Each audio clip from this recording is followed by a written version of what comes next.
Good afternoon, everyone online. Jai Hind, Anurag. Am I audible to you?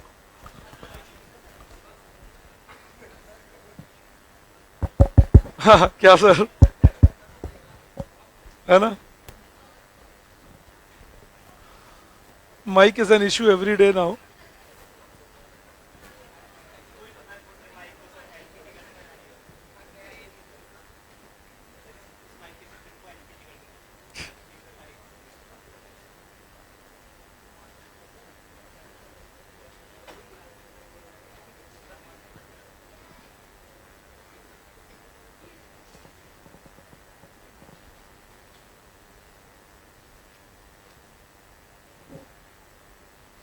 इसको check नहीं किया था class के पहले.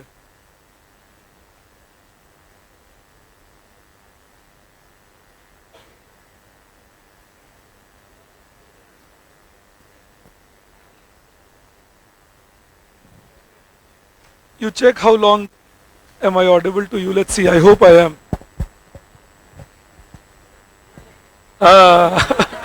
कुछ बोल रहे हैं क्या?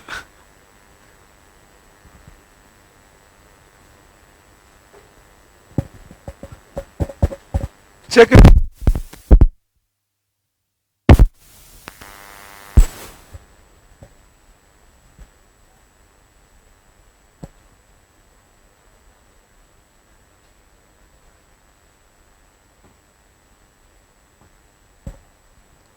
Since in any case you are a comparatively lesser number of people now, so I'll just check if we can have the room where we have the digital board, where everybody will have ease.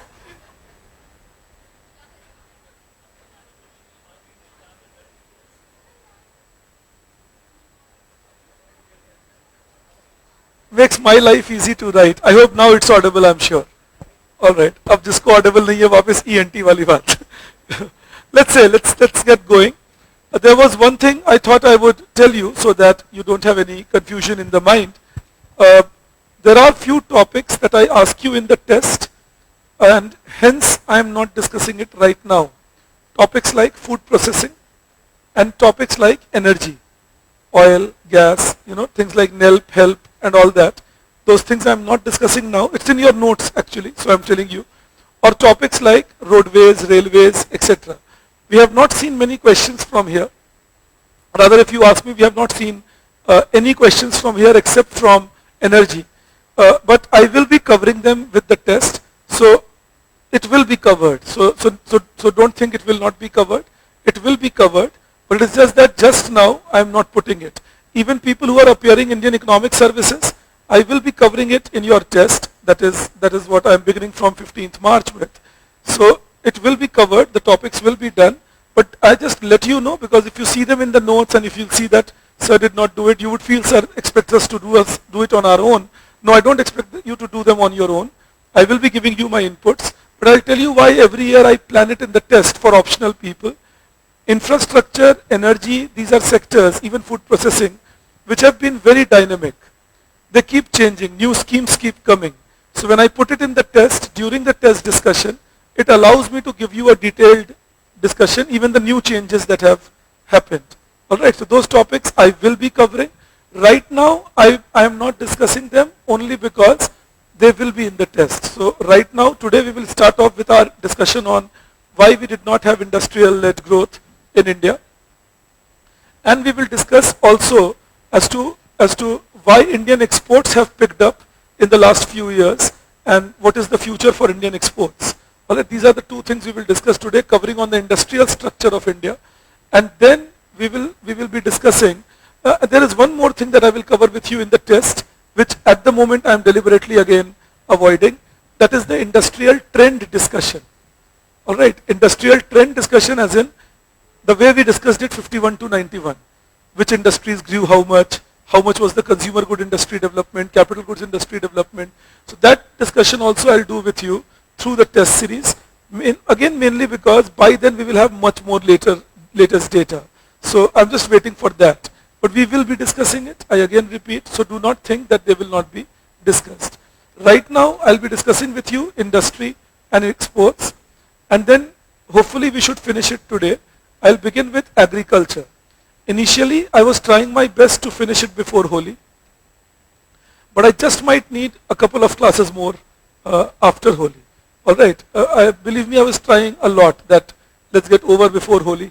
तो मैं काफ़ी close था, लेकिन 2 classes हमें चाहिए होंगे post Holi. अगर एक होता तो मैं आपको संडे को डिस्टर्ब कर लेता. Had it been one, I would have called you on Sunday and got it done. But I think minimum 2 classes is what I will need post Holi. For Holi, I'm giving you 2 days off, 8th and 9th. Alright? If 8th and 9th, because I don't know how many of you will be able to make it on 9th. I am honestly telling you, the institute has an off only on 8th. Even I have an off only on 8th. I'll be here on 9th taking my GS classes. But regarding your capacity, on 9th, I had my severe question marks in the mind. So I thought, okay, let's make it maybe 10th and 11th. So post-Holi, hopefully by 11th, I should be done with the things. But we will be in a confirmed zone only around 6th or 7th, depending on how we pace up. So let's pace up. We started the discussion yesterday, and just to build upon that discussion, again I'll repeat that 1991, if we look at agriculture, industry and services, this data you already have, so you don't have to bother writing. But 1991, industrial share of GDP was around 28%, which rises to around 30% by 2021, and services sector share, which was around 43%, rises to 53% by 2021. This is what we saw happening in these 30 years. And that then shows, of course, agriculture was around 29% here, and agriculture retains around 17% here. But the real change is this, that industrial share in GDP became stagnant. So we start the discussion as to why industrial share in GDP became stagnant. And then we'll analyze it entirely. So you give a heading, you write role of industry in development. Role of industry in development.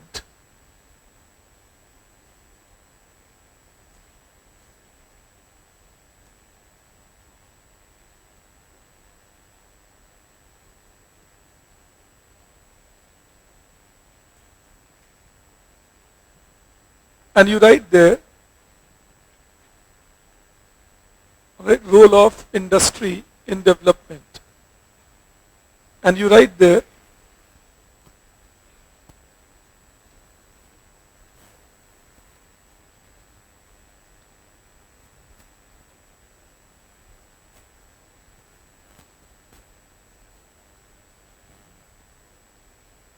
हाँ ये इसी के अंदर है, but पहले बात करते हैं कि मैन्युफैक्चरिंग का रेलेवेंस क्या है, फिर बात करेंगे रीजंस क्या हैं कि वो डेवलप नहीं किया.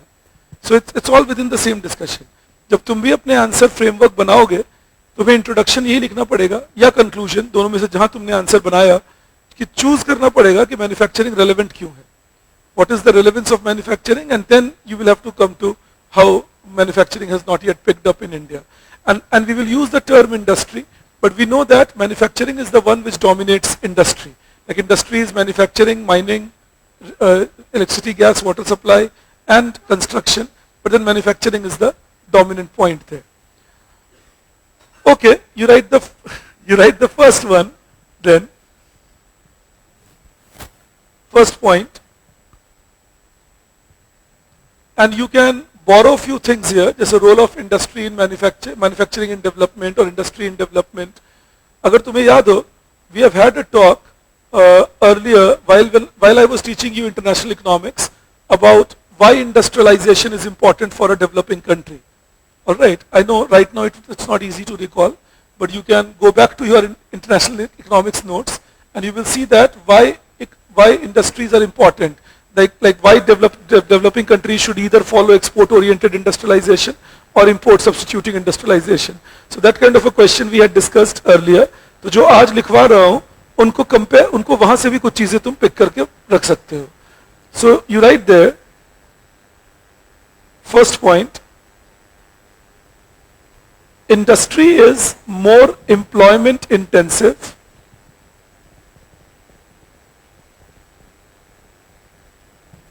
Industry is more employment intensive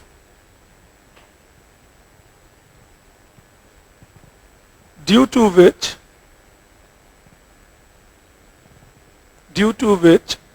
it can create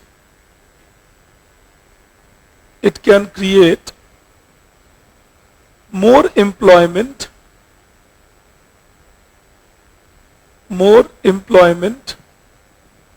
than services. Second point, you write 2.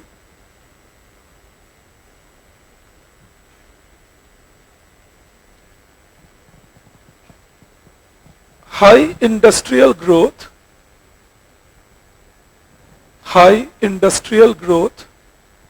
will result in improved supply of goods and services. Improved supply of goods and services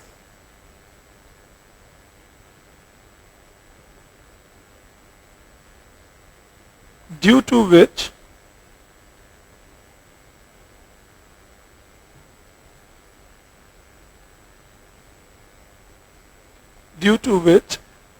there is less inflationary pressure.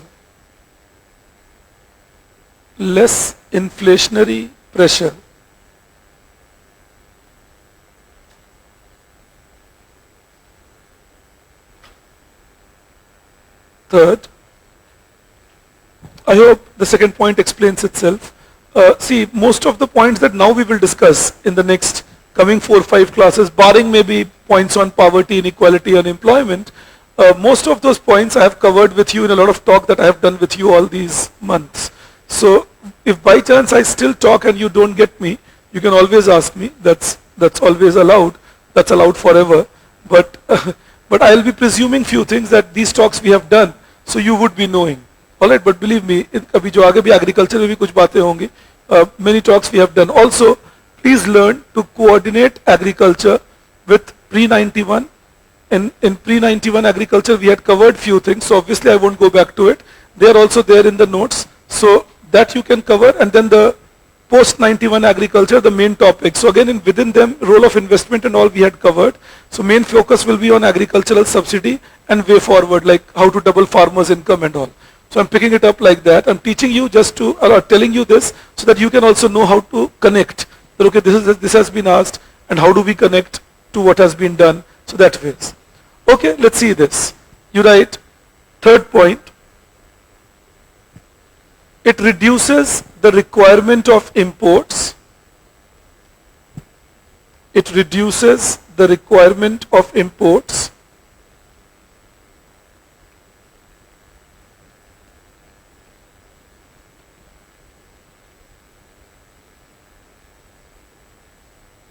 and saves foreign exchange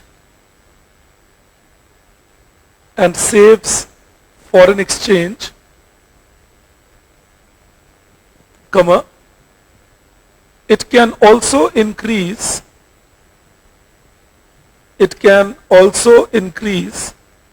export propensity.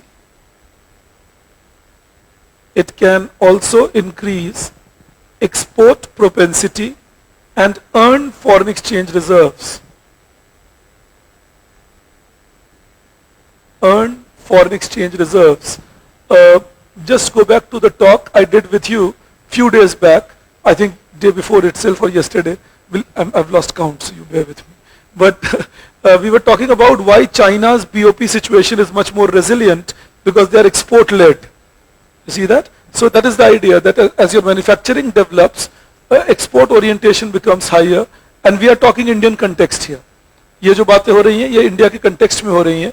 So as India manufactures better, India will be in a position to import less, because we are importing several things today which ideally we shouldn't be importing. All right, and there are several such things like toys. We shouldn't be importing toys in India at the moment, like many processed food, that we are importing, or like textile that we import, caps made in Bangladesh. Those caps can be made in India. So these are things, and then there are many industrial components that we import. Those are which we can produce in India, and those are which we can produce in India. Please understand this. Those are which we can produce in India without compromising the efficiency part. Costs won't go up, at least over a period of time. Maybe in the first 2-3 years, we might see the price going up because we may not have the economies of scale immediately, or maybe first 5 years. But if you see beyond 5 years, things do become better. So that is what India has to look for. And that is A. B, then once we develop the economies of scale, we can then export it abroad because we can be one of the low-cost manufacturers. You understand that? Long back I had told you this, but I'm sure you would remember that we have to practice make in India and make for India. That produce textile, produce leather goods, produce toys, produce food processing. These are all manufacturing goods. Produce small electrical appliances, small electronic appliances. Produce all this at a cheaper rate. And if we can produce, because these things require less investment, and these things require even semi-skilled workers. So that will mean that we will be hiring people from India, training them in small skills, and converting them from landless agricultural labor to industrial labor, enhancing their salary by 2 to 3 times. If today they are getting 3,000, 4,000 per month, they can manage something like 9,000, 10,000 per month. You understand that? And once that happens, what will they demand? They will demand more textile, and they will demand more leather goods, they will demand more shoes, more electronic appliances, electrical appliances, and so on. And that will mean whatever we are making them produce is what they will demand. So we will have homegrown demand for these things, and that will mean economies of scale. That will mean C picks up, and when C will pick up, because people are employed, I will pick up even more investment, which will give us the economies of scale. And as that gets available, we will be one of the chosen suppliers to the world because we will be one of the low-cost manufacturers. And these are sectors again, the sectors about which I am telling you, these are sectors again where we have not seen a lot of automation. So even if automation catches up, it will be at least 1 generation before it catches up. So it gives India that kind of opportunity.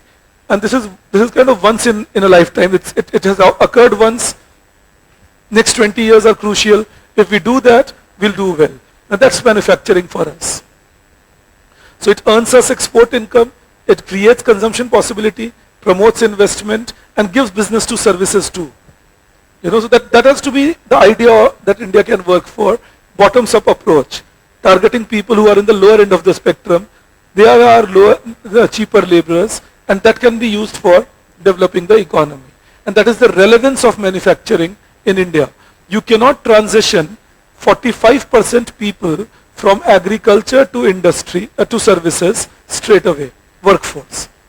There has to be a transition zone. Industry acts as that transition zone. Agriculture, industry, and then maybe next generation can be services. So always keep this part of the discussion in your mind, because in every answer you can use this as a conclusion or an introduction, or you can simply talk about it, the relevance of manufacturing in Indian context. And which kind of manufacturing?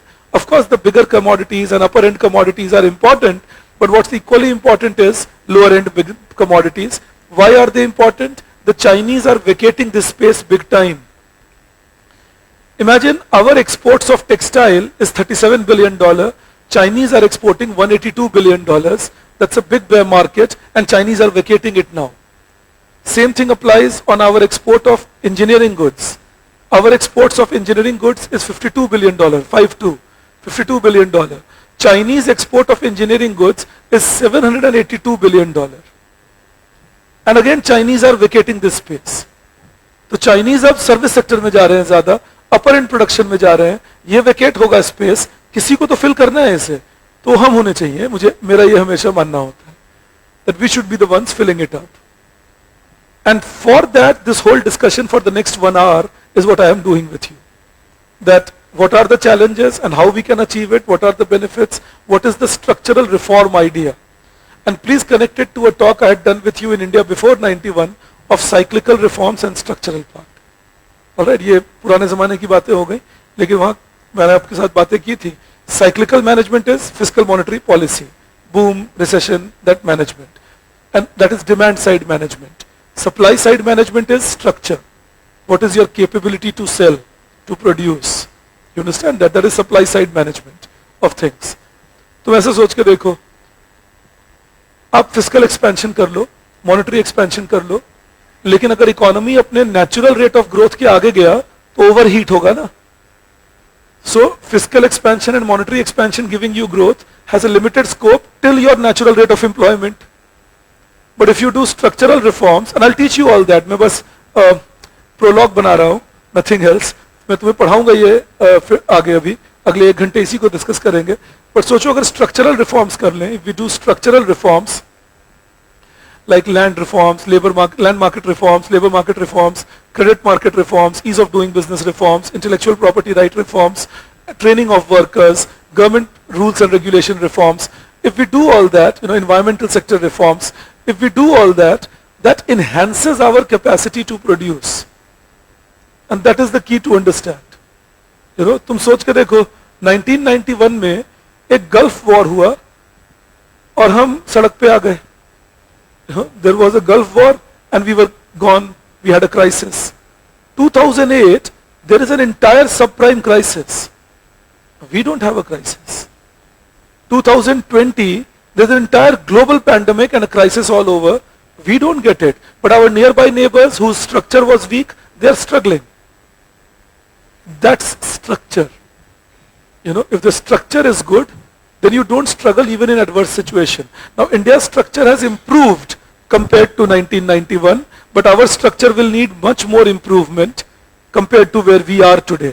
We still have a long way to go.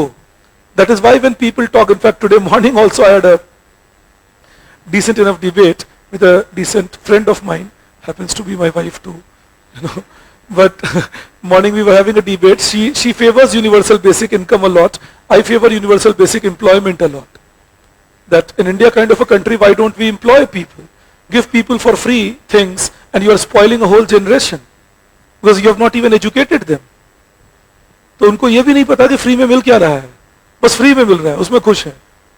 और अगर free में देना इतनी ही अच्छी बात है, तो हम मिडिल क्लास के लोग, बहुत सारे लोग जो आइडियोलॉजिकली मोटिवेटेड हैं, Kiran happens to be one of them no doubt, तो अगर आप आइडियोलॉजिकली मोटिवेटेड हैं और आपको लगता है नहीं इससे हम लोगों का भला करेंगे, तो हम अपने बच्चों को फ्री में चीजें क्यों नहीं देते भाई? उनका मुंडी क्यों मरोड़ते रहते हैं? कुछ कर ले लाइफ में, हम जिंदगी भर नहीं खिलाएंगे, ऐसे कितने दिन चलेगा? फिर उनको भी फ्री में दे. Universal basic income, charity begins at home. I offered this to her today morning. Finally I said, let's do this. Tell these guys that they don't have to work and we'll give them free. They are unemployed people today. So you want your children to be able, but we want the children of future of the poor not to be able. Let them get addicted to free things so that they remain dependent on the bigger and the larger income group of India forever. Why? And we are India. We are not United States of America. We are not, and I'll discuss UBI with you in some detail. Around 30-35 minutes I'll give to it. But we are not United States of America, and we are not Finland, and we are not Sweden. So we have not reached our production possibility curve. And it is also not possible the case that we can't shift our production possibility curve. We should be aiming to do all that. Rather than aiming to say, no, let's have a universal basic income. First of all, it can't be universal. Universal means for everyone. And second, it can't be basic, because what do you do about other subsidies? Now, yes, ideologically, if something is in the mind, of course, then you will say, why can't we be America? Now, we can't be America because we are not that rich, period. What to do?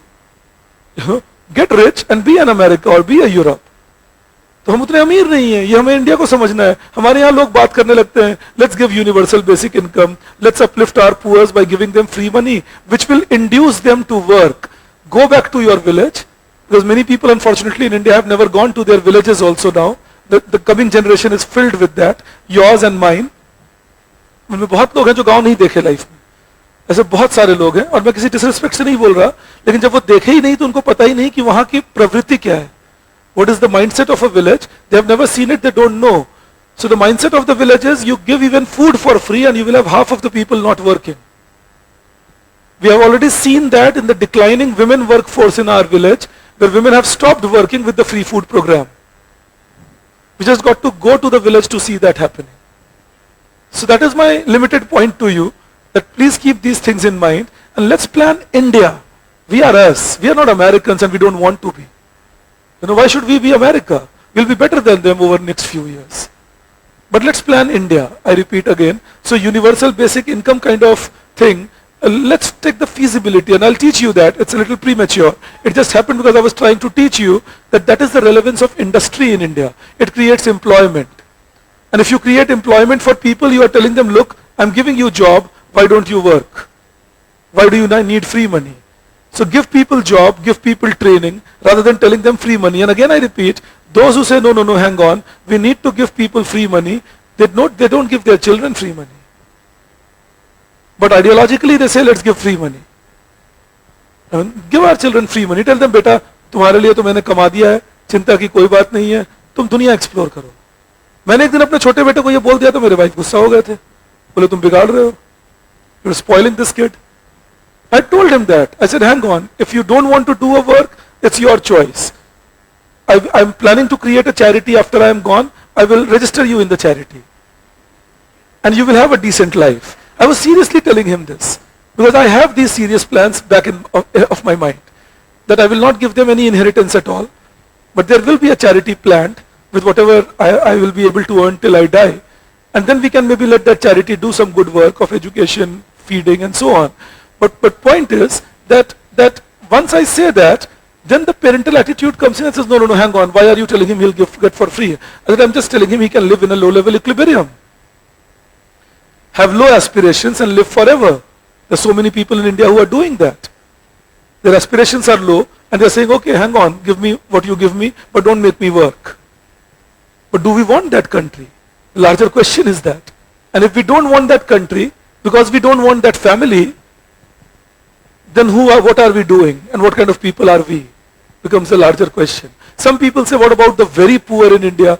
Absolutely, that is why we have a Garib Kalyan Anna Yojana, and we have schemes like PM Swanidhi, or we have schemes with respect to Antyodaya Yojana. So for very poor, the schemes are already running. And I'll teach you these schemes. You just have to hang on for a few more classes. But but when you talk about it, let's have a proper valid debate on these things. What we do is we do emotional debates on these things. And that becomes the problem part. Yes.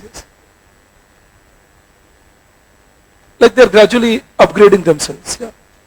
Like what they're doing is, like earlier if they were producing textile, now they're putting more resources into producing industrial textile. So they're leaving man-made textile, say one example. Or even in industrial textile, they're producing the upgraded textile rather than producing the industrial textile used for common use. And these are the things that India, Bangladesh, Vietnam are catching up on. So if India can just speed itself up, it catches itself up. Yeah. Priced higher, and plus they're not producing. They're saying we are exiting, quitting. We'll not produce this.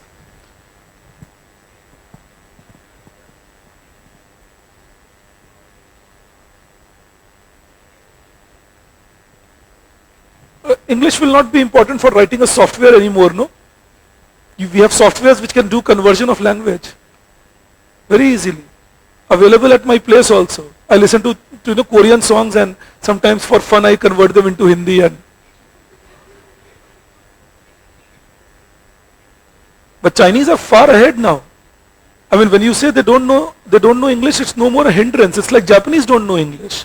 It never became a hindrance for them. You need to have the technique to know things. That's not a hindrance anymore, if you ask me.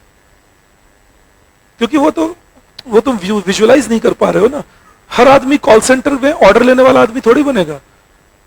कुछ लोग software writers बन सकते हैं और उसके लिए English जानना जरूरी नहीं होता.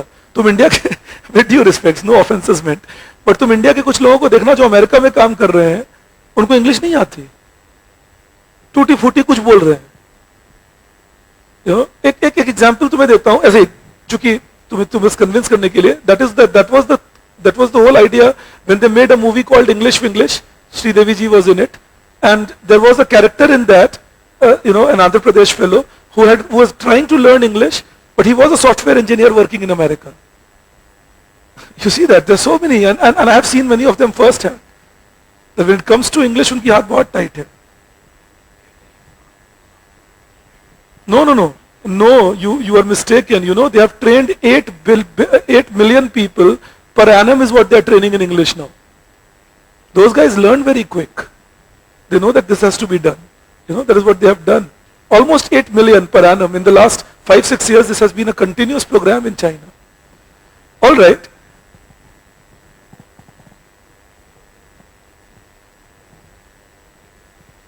Yes.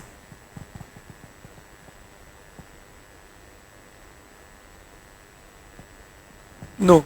I can teach you, imagine next IAS we are 20 odd teachers and around 80 more employees who are teaching you, you know, over a period of say a year, and the turnover that next IAS has is comparable to an industry which will have close to 500 people.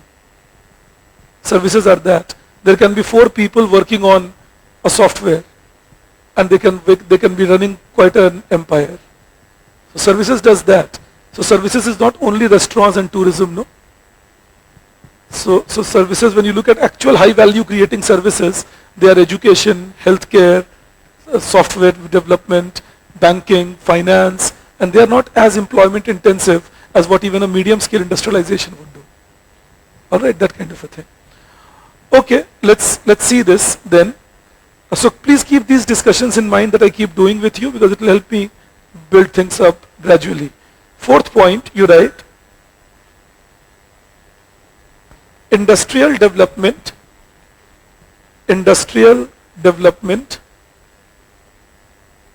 also helps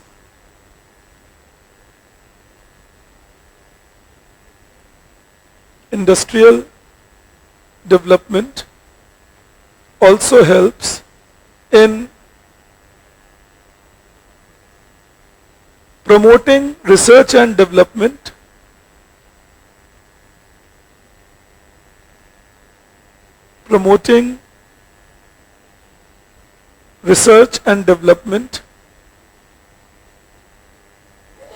which can improve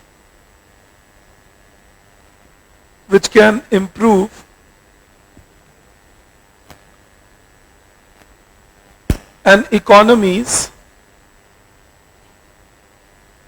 production capacity.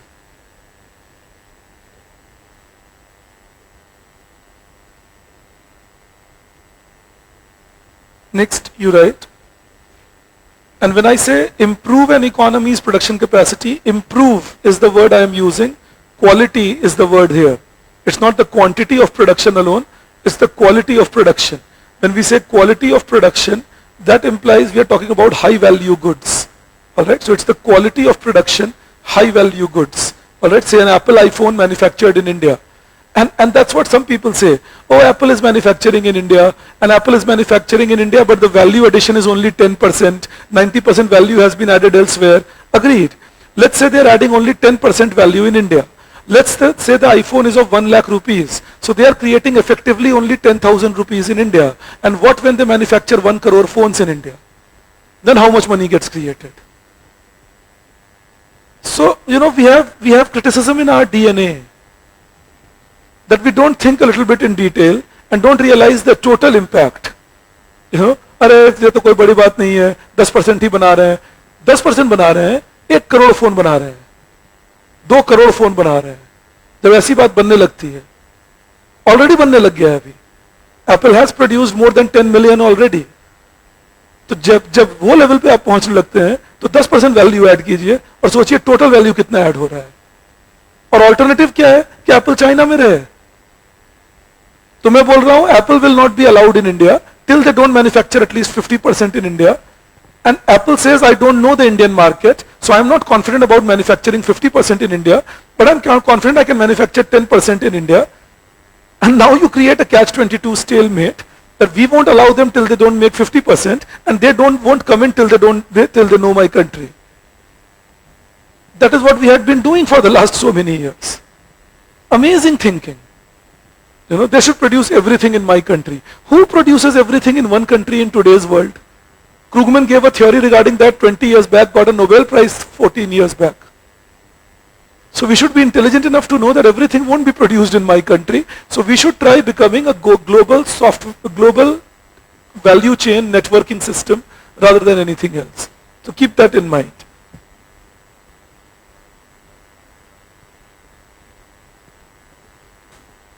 We'll discuss that. You wait, I will be discussing that. Let me teach you structural changes. We'll be coming to that. I'll take up this question of yours, the Walmart part, I'll take it up. Okay, you write the next one then.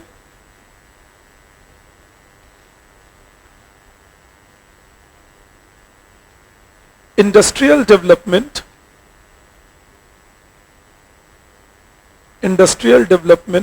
promotes learning by doing,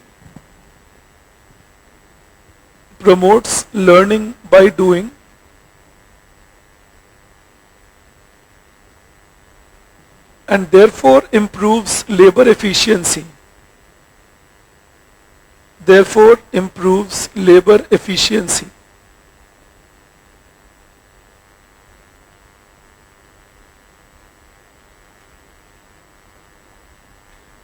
Then you write further, sixth point, industrial development has the potential to promote capital goods,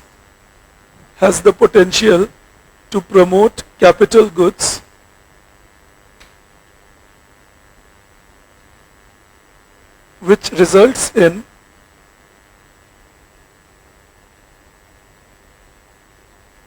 promoting overall efficiency and it can reduce capital output ratio. If investment is in high value production.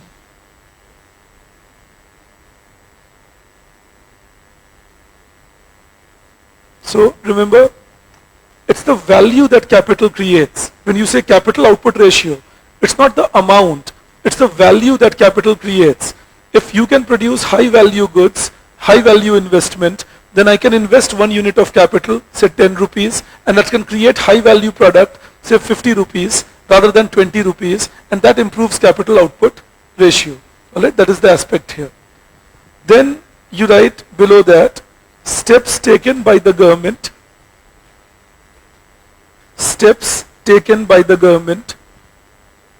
to promote industrialization. Steps taken by, बोलो.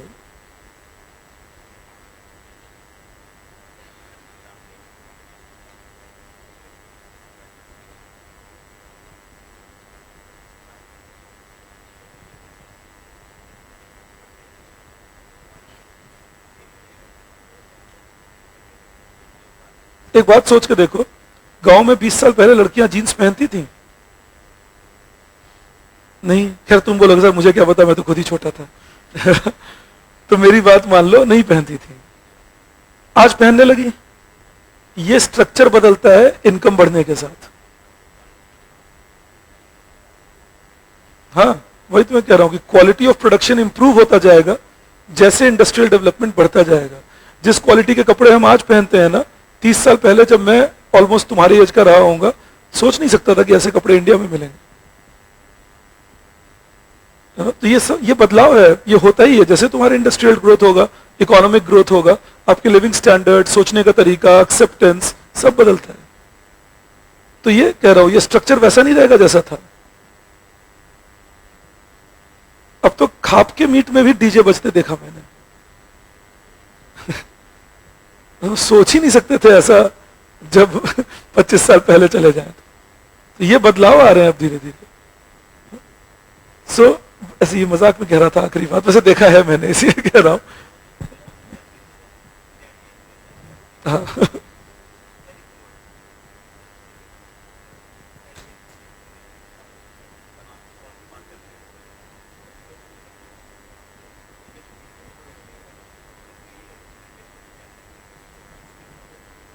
वही तो मैं कह रहा हूं कि वो industrial labour under skill development नहीं होता, क्योंकि इंडस्ट्रियलाइजेशन मॉडर्न है ही नहीं। वो उसकी बात थोड़ी कर रहे हैं, तो मॉडर्नाइजेशन ऑफ सिस्टम की बात कर रहे हैं। All right, you write within this now steps taken by the government to promote industrialization. And there was one more question that was asked online, that universal basic employment will need a lot of investment. Of course it will, but gradually as GDP also keeps growing, even if the percentage of GDP used for investment rises by even 10% to 20%, like if we hit even 40% of GDP as investment, Chinese at their peak had at the time at one point reached 52% of their GDP invested. But let's say even if we take 40% of GDP invested, it still has a lot of capacity to create employment and create growth. So money is there, money can be created. The important thing is, do we have the capacity to absorb it? All right, that is the aspect. You take this up then, and let me teach you more. I'm talking to Anusha, who asked me this question. Let me teach you a little more, and you will see how this money can be generated.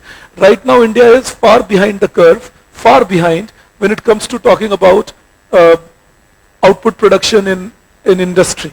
We have a lot of scope here. All right, that is the aspect. You take this up then. You write, कुछ चीजें आप लिख लो, then we go ahead. You write, government provided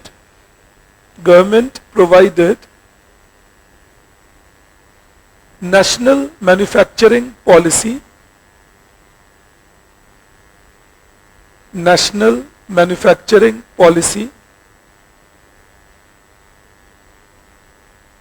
in 2011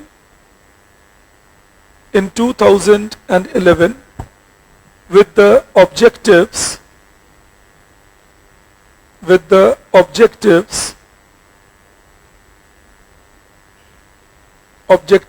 of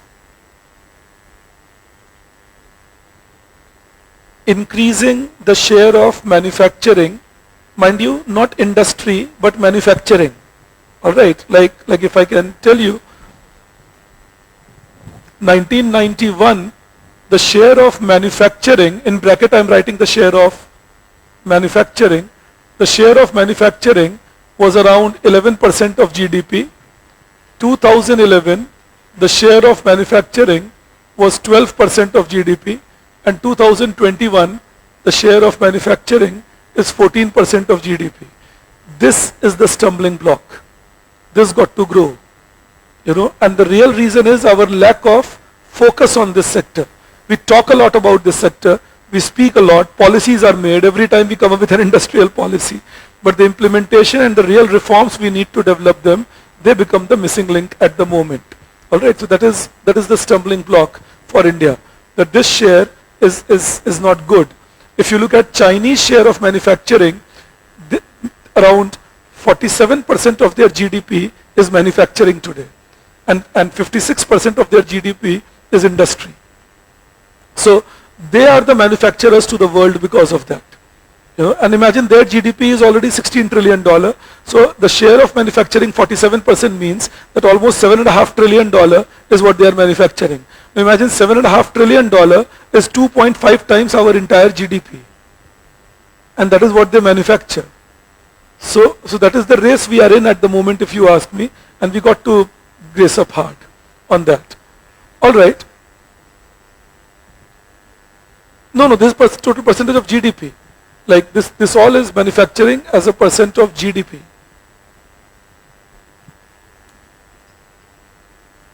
China, $16 trillion economy, $7.5 trillion manufacturing, 47% of total GDP manufacturing, 56% of total GDP industries. All right. Okay, let's see this. Then you write this up. So to increase the share of manufacturing from 12% of GDP to 25% of GDP by 2022, ये बोला गया था उस वक्त, right? That we'll do that by 2022, create 100 million new jobs,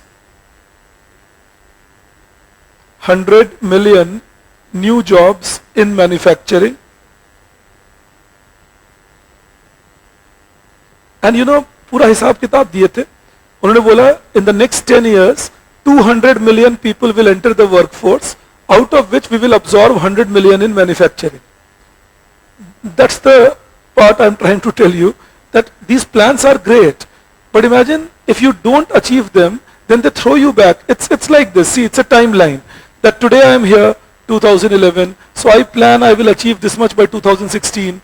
In between I start an RCEP in 2012 thinking I will be here in 2016, and then I will be at some other destination in 2021.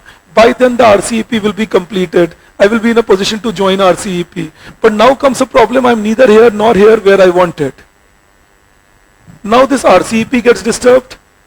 Employment generation gets disturbed. All your policies are haywire. And now you say, okay, we'll begin fresh. How many times do we begin fresh? So that is the challenge part that I'm telling you, that somewhere when you have a timeline in your mind, that timeline should be consistently achieved. And it should be worked on a mission mode. Mission mode work is every 6 months, every 1 year, I will revise whether I have achieved the target or not. That is called mission mode. So we should work in a mission mode.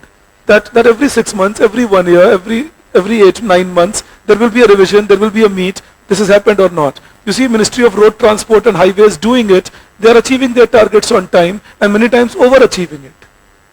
They have this mission mode culture. They do it like that. They overachieve their targets many times. Everybody needs to be streamlined. Everybody. सभी को कोई ना कोई बात और learning experience आएंगे, झटके आएंगे, shocks आएंगे. They will always be there. But again, how you are performing across is what helps. मैं तुम्हें वैसे ही एक बात बता रहा हूँ, तुम्हारे होपफुली करियर में काम आएगी. मेरे फिलॉसफी है ये, तो तुमसे शेयर कर लेता हूँ. Life is like two things. Either the water will be flowing against you or the water will flow with you. यही दो बातें हो सकती हैं कि आपके दिशा में पानी बहे या आपके खिलाफ बहे. Now it's like tough time in life and good times in life. So when you are facing good times in life, when water is in your flow, swim as fast as possible, work as hard as possible, because what that will do is it will take you to a very far much better position. Because there will be turbulent times, there will be bad times, but by then you have upgraded yourself, made yourself to a position where now when the tough times begin, you are comparatively more robust. Now what do you do in the tough time? Keep swimming again. When the water is against you, keep swimming again, so that even if it is a tough time and you're working hard, keeping on swimming, it will mean when the tough time gets over, you may not have achieved what you achieved during the good time, but you have not been thrown back by the tough time. So you will find yourself slightly ahead only from where you were, and again the good time has come, you're again in the business cycle boom, and now again keep working hard always, and do it like that. So people who keep working with this system find themselves comparatively ahead of others, because the bad times did not throw them back and the good times did not make them complacent. Because this is the danger that human systems run. In good times we get complacent. Oh, things are happening so easily, let's have a rest one day. And in bad times people get very disenchanted, and these things are just not happening for me. Okay, let this bad time go away, then I will start working. Then the bad time will never go away. So if again you can completely discard this philosophy, you are adults and it's a democracy till now, but I'm just sharing it with you, with which I have been living last at least 35 years of my life. That at 11, 12 years of age, it occurred to me that why not do this? And if things were not going good for me in those days. As a student I was not doing as good as I would have liked to, and that was because my parents had made me jump twice. 3rd से 5th पहुंचा दिया, 6th से 8th पहुंचा दिया. तो अब 8th में था और 12 साल की उम्र थी, तो बहुत बात समझ ही नहीं आ रही थी क्या हो रहा है. तो मुझे लगा अच्छा कोई बात नहीं, पढ़ने में अच्छा हूँ, पढ़ूंगा तो जम के. और साथ में मदर बोलते थे फर्स्ट आओ. पता ही नहीं क्या हुआ 7th में, क्या हो गया 8th में. So that was the time when it occurred to me that okay, it's not going good for me at the moment, but I'll not leave working hard. So just shared with you. Now I shared it with you with a context also. The same thing applies on economies also. There can be bad times for you and there can be good times for you. So when you are in a good time, do your reforms, structural changes, because people are in an easier position to absorb them. Changes should be done when going is good. Humans work opposite. They do changes when going is bad, when it is even more painful to absorb those changes. Changes are painful. So change when going is good. Don't wait for the things to go bad when I will reform. Because when things are already bad and then you are reforming, you are making it more painful for yourself. But when things are good, do your reforms then, and then it becomes seamless. The bad times will come, but since you have reformed, it won't become a structural issue for you. And please now connect to what I was telling you 10 minutes back. We had done our reforms, 1991, did few more reforms after that. So 2008, a subprime crisis comes, painful, but we don't have to change. Because those basic changes we had already done. That's structure. Always keep that in mind. Okay, let's see this then. You write,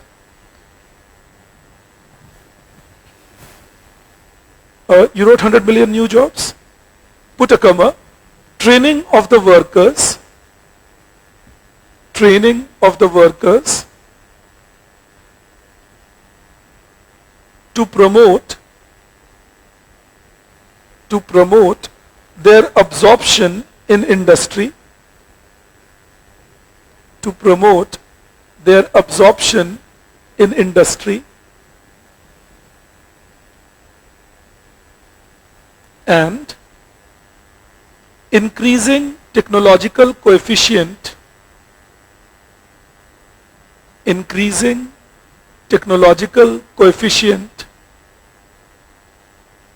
of manufacturing goods, technological coefficient of manufacturing goods to promote their exports.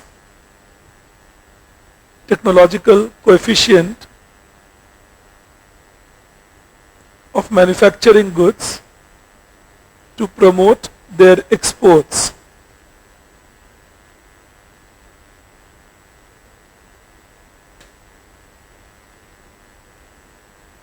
I have quick two questions I'll answer. One question is that what is the difference between manufacturing and industries? Vigneshwaran, revise your notes from India before 91. We discussed about how industry is secondary sector and manufacturing, mining, electricity, gas and water supply and construction. They are all industries. And another question is, if China has 56% in the industries, then how is it considered a developed country? But who considers China a developed country? Barring maybe Chinese. Chinese are not yet developed. They are not even classified as developed by the World Bank or WTO or anybody else. Their per capita income is still below $20,000 dollars per capita, and that still keeps them a developing country status. So Chinese are not developed. Having said that, there is no rule that a developed country needs to have service sector dominance. Also remember that. I can be a developed economy and I can have manufacturing sector dominance in my country still. But Chinese are not a developed country, don't even write that. And I'm saying this to all of you, no matter how big they look, but they're not developed as yet. For developed country status, even World Bank says that your per capita income should be more than $16,000. Chinese per capita income at the moment is less than $12,000 or approximately $12,000. That's where they are. Yes, yes.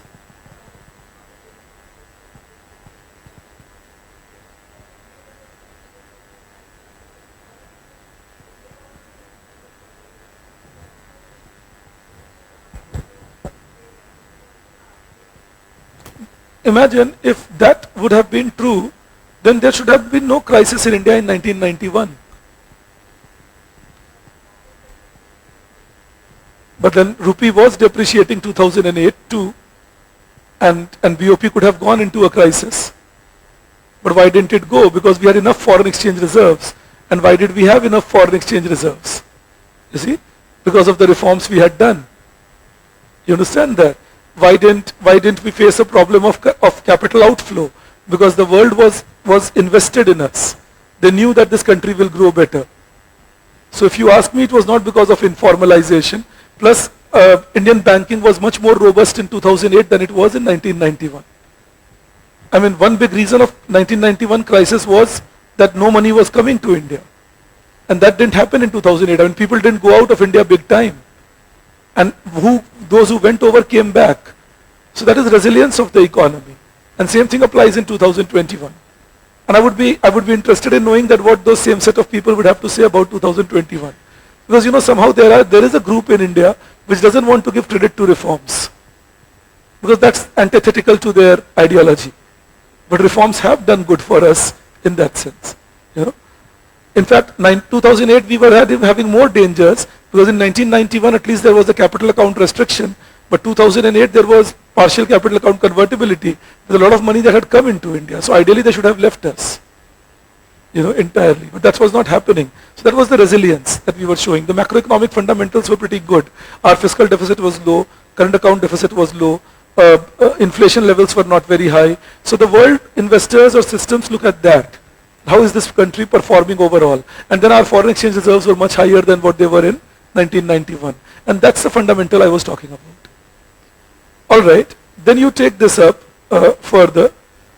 You write, change the paragraph. In 2014, government introduced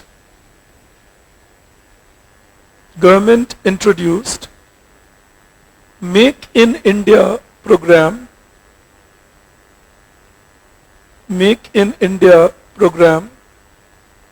under which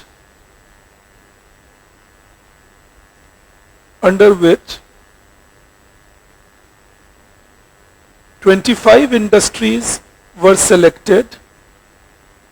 25 industries were selected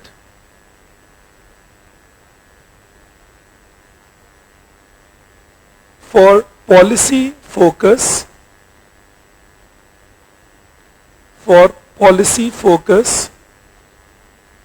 through fiscal incentive,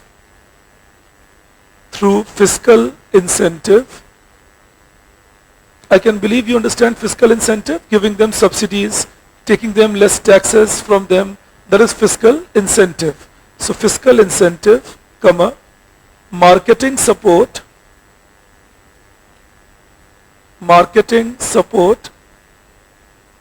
and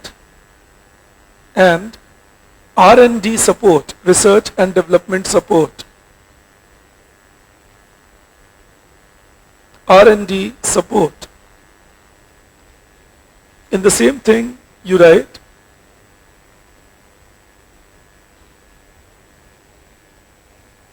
the government also, and just to tell you one thing before I make you write further, Make in India program is simply about promoting manufacturing in India. Alright, that is Make in India program, promoting manufacturing in India. Also remember, if someone says, is Make in India a failure, tell them that when Make in India started, 12% of GDP was manufacturing, and GDP was $2 trillion.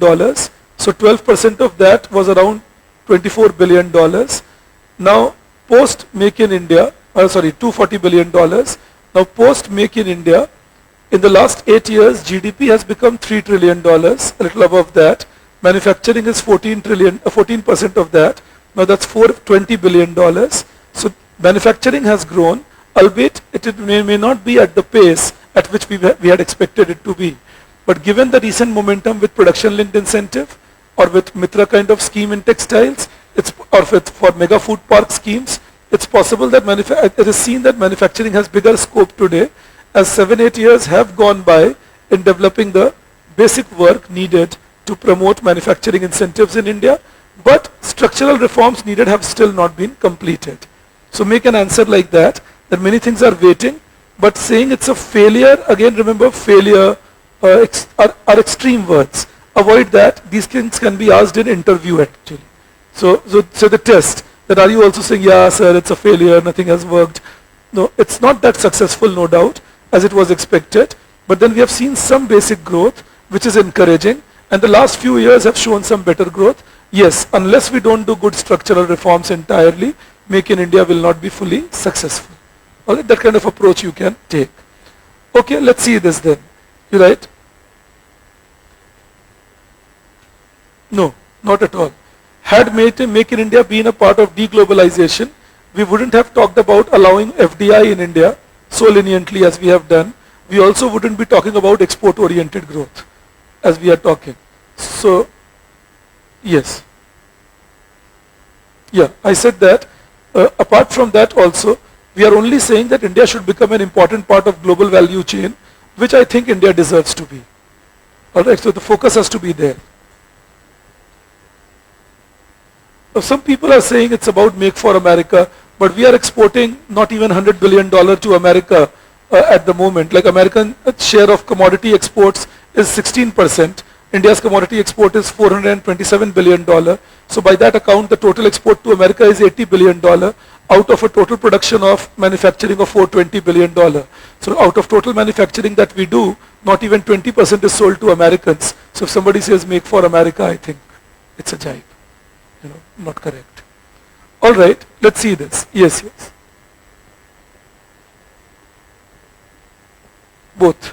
One cannot succeed without the other. All right, only when you make for India will make in India be successful, especially in a deglobalizing world where the world is not buying as much. All right, you please take this up now. Right, the government also introduced ease of doing business reforms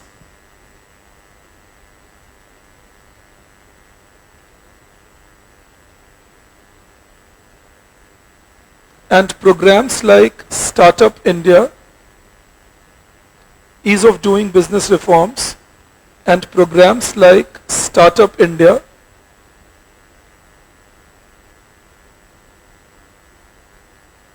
to promote Make in India.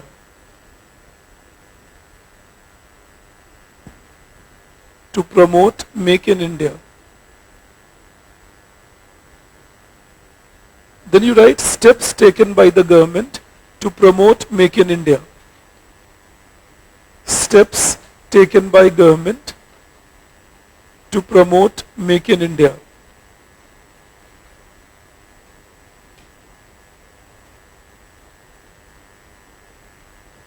And you write the first one in that. Introduction of production linked incentive scheme. Introduction of production linked incentive scheme.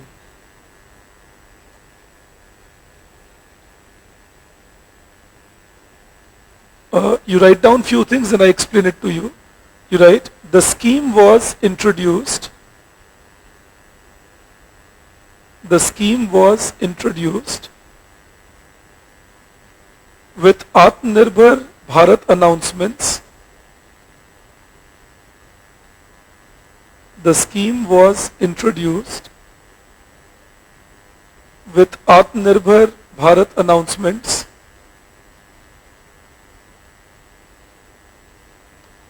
in 2020-21. In 2020-21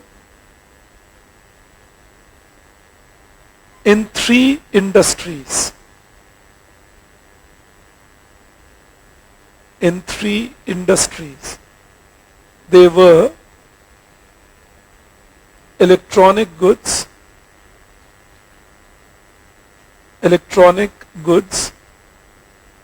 comma, pharmaceuticals,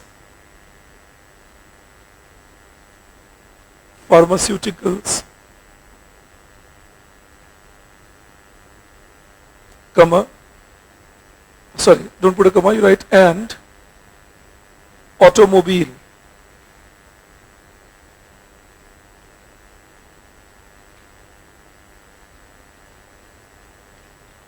It was extended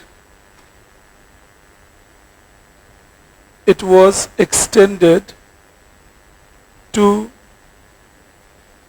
10 industries,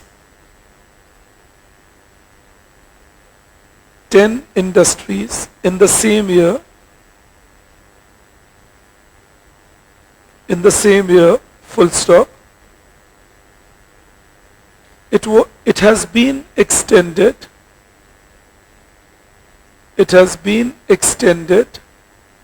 to 13 industries, 13 industries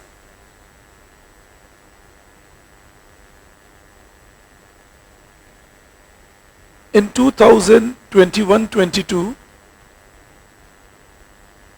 with a budget of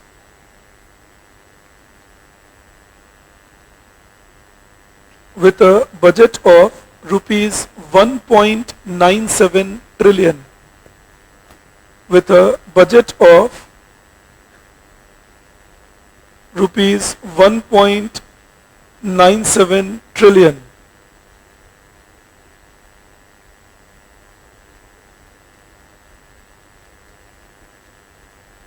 Full stop. 1.97 trillion. In the budget of 2022-23, in the budget of 2022-23,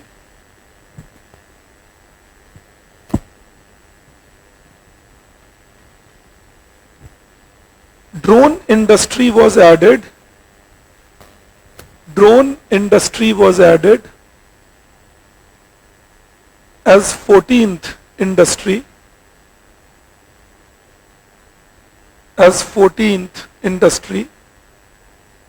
with a separate budget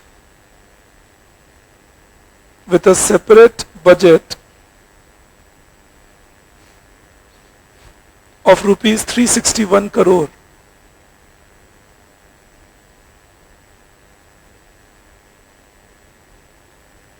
All right. There is a question I see from one of your friends online which says that FDI is contradictory to Make in India. That's false. FDI supports Make in India, because when you have FDI, it means more people are investing to manufacture or do services in India, do business in India. Make in India doesn't mean that only Indian nationals should manufacture. Make in India means manufacturing should happen in India. Hyundai making a car in India is Make in India. Alright, understand that. Secondly, again I repeat, Make in India is not import substitution industrialization.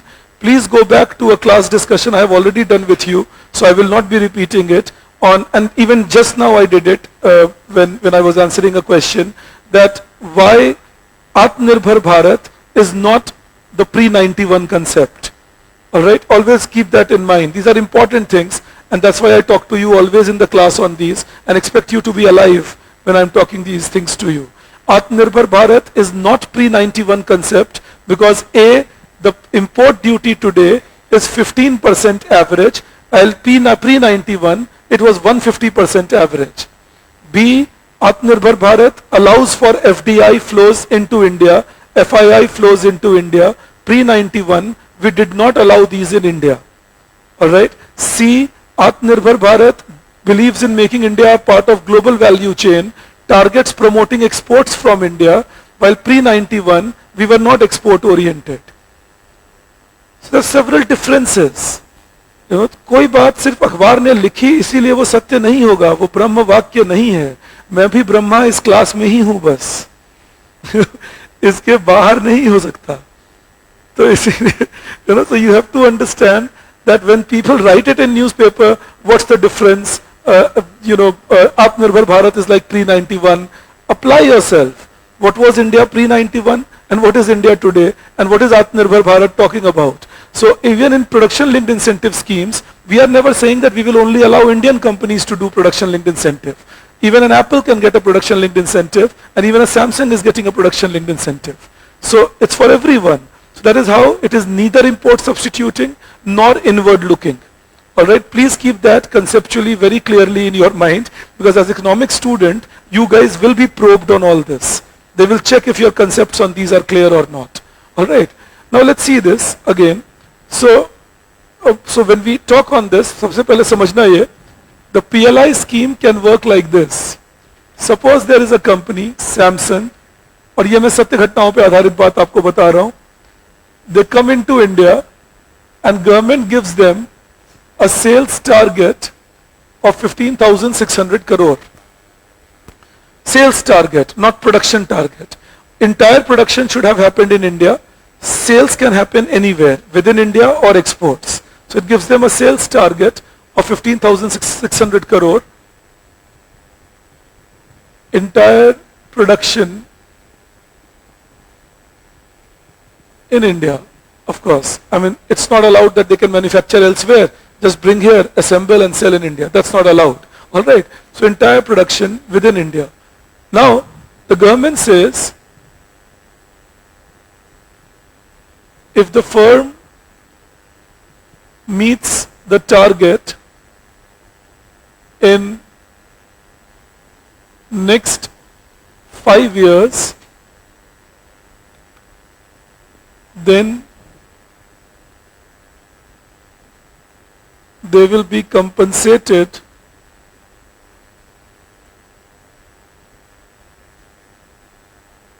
with a subsidy. That subsidy is the incentive of 4% to 6%. How much will be that? Will be predetermined in the contract.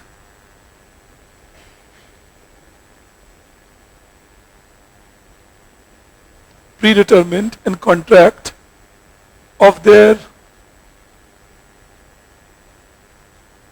targeted sales value.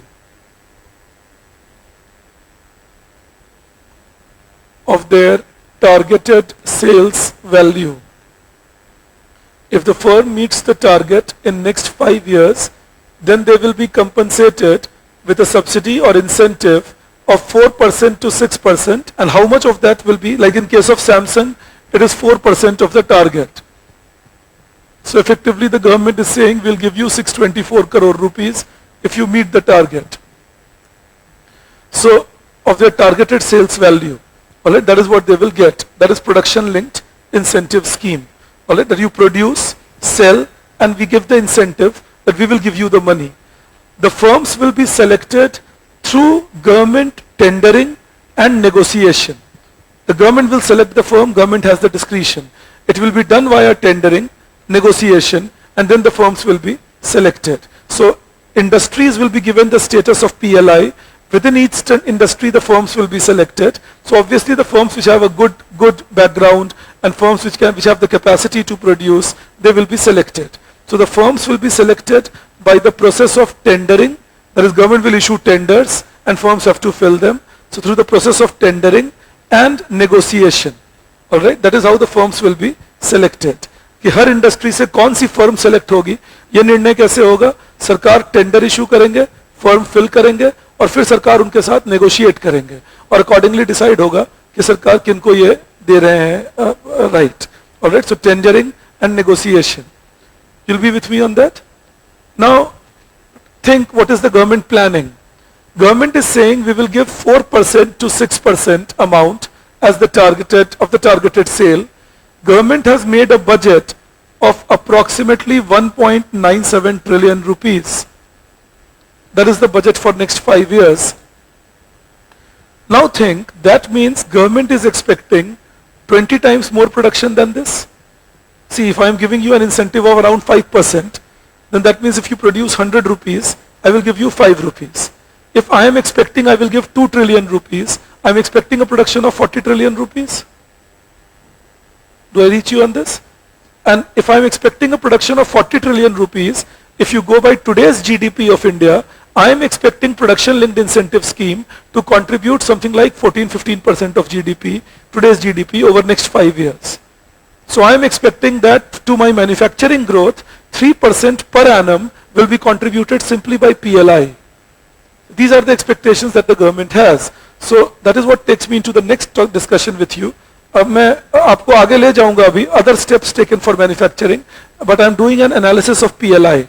What is PLI? Advantages of PLI, challenges that PLI might face, and so on. So we'll do that discussion quickly and then go ahead. Yes. I can. I'm saying that 1.97 trillion rupees is what the government has budgeted. And government says we will give 4% to 6% as the value, which means whatever is the total production value, 4% to 6% of that is 1.97 trillion. Now that means the government is expecting 40 trillion because that 5% kind of or 6% kind of is 1.97 trillion. So they're looking for something like anything between 35 lakh crore to 40 lakh crore rupees production in manufacturing alone through PLI alone. And then remember, there will be there will be accelerator impacts beyond PLI. As PLI grows and firms start producing more, they will demand more capital goods. As PLI grows, firms produce more, they will demand more intermediate goods. And that's outside PLI. But that is the linkages effect, that the linkages will grow. I hope you will recall long back I had drawn a linkages diagram to show to you how backward linkage, forward linkage and the supply chain is established. Alright, so I can believe that remains with you. Yes. Target is given based on assessment of previous sales achieved, future growth expected, and what the government wants them to do extra. Alright, that is how targets are set. Yes.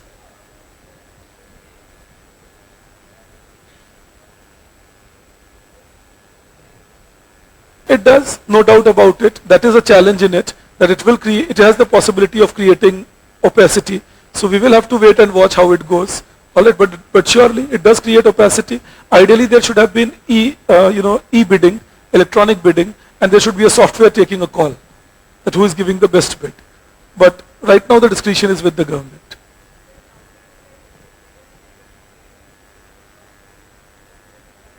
That can lead to overproduction then.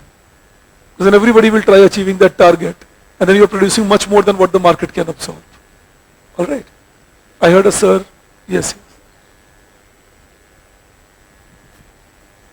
Oh, that is 4% of 15,600 crore. This. Alright, let's see this then. You write benefits of PLI, that is production linked incentive,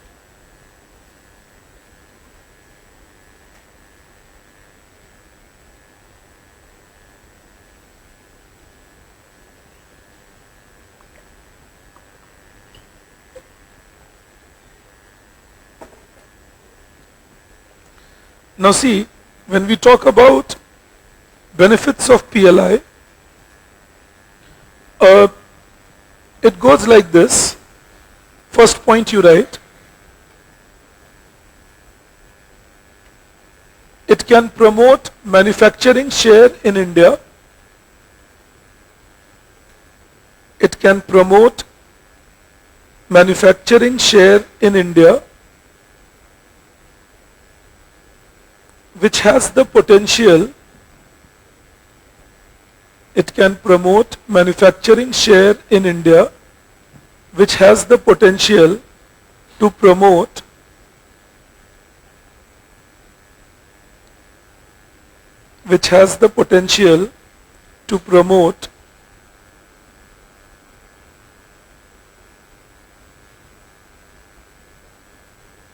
employment generation.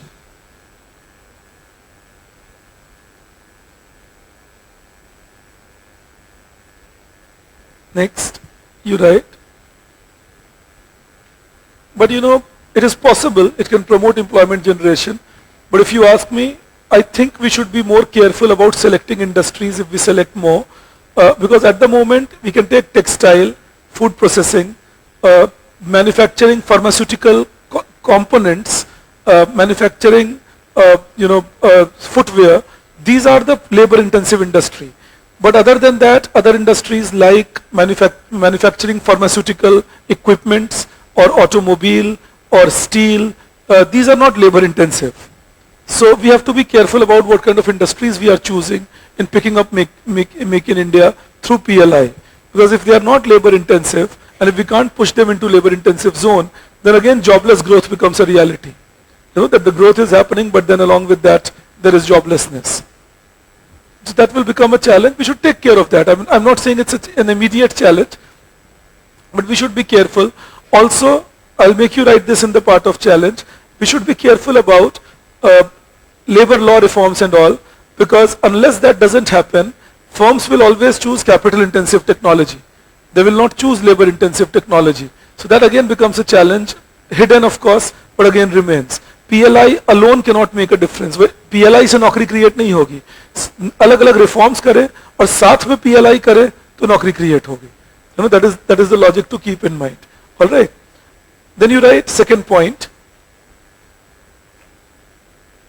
It can contribute to GDP growth.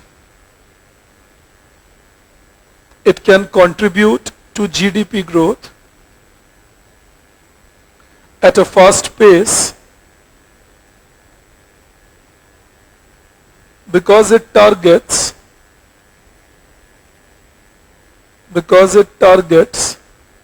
addition of approximately $500 billion,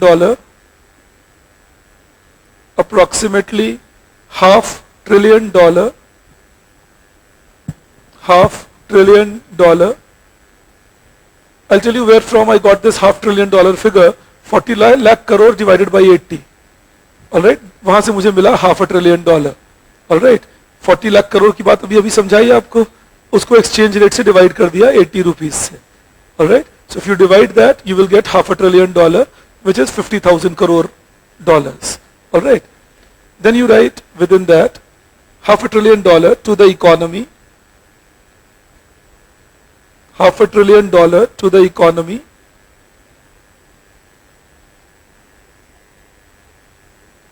and at a relatively faster pace.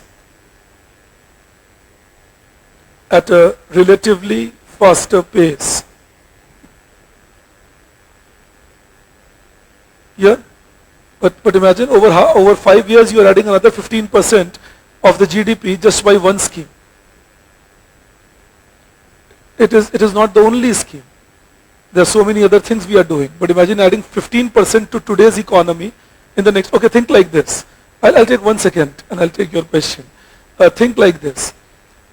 If you plan a real GDP, a nominal GDP growth of say 12% per annum, if 3% per annum is getting added just because of one scheme, that's making a significant difference or not? And that's what we are saying. You see that? Yes.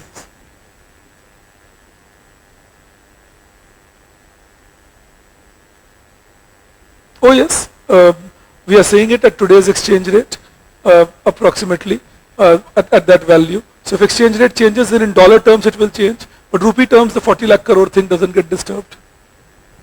Alright, that is the idea.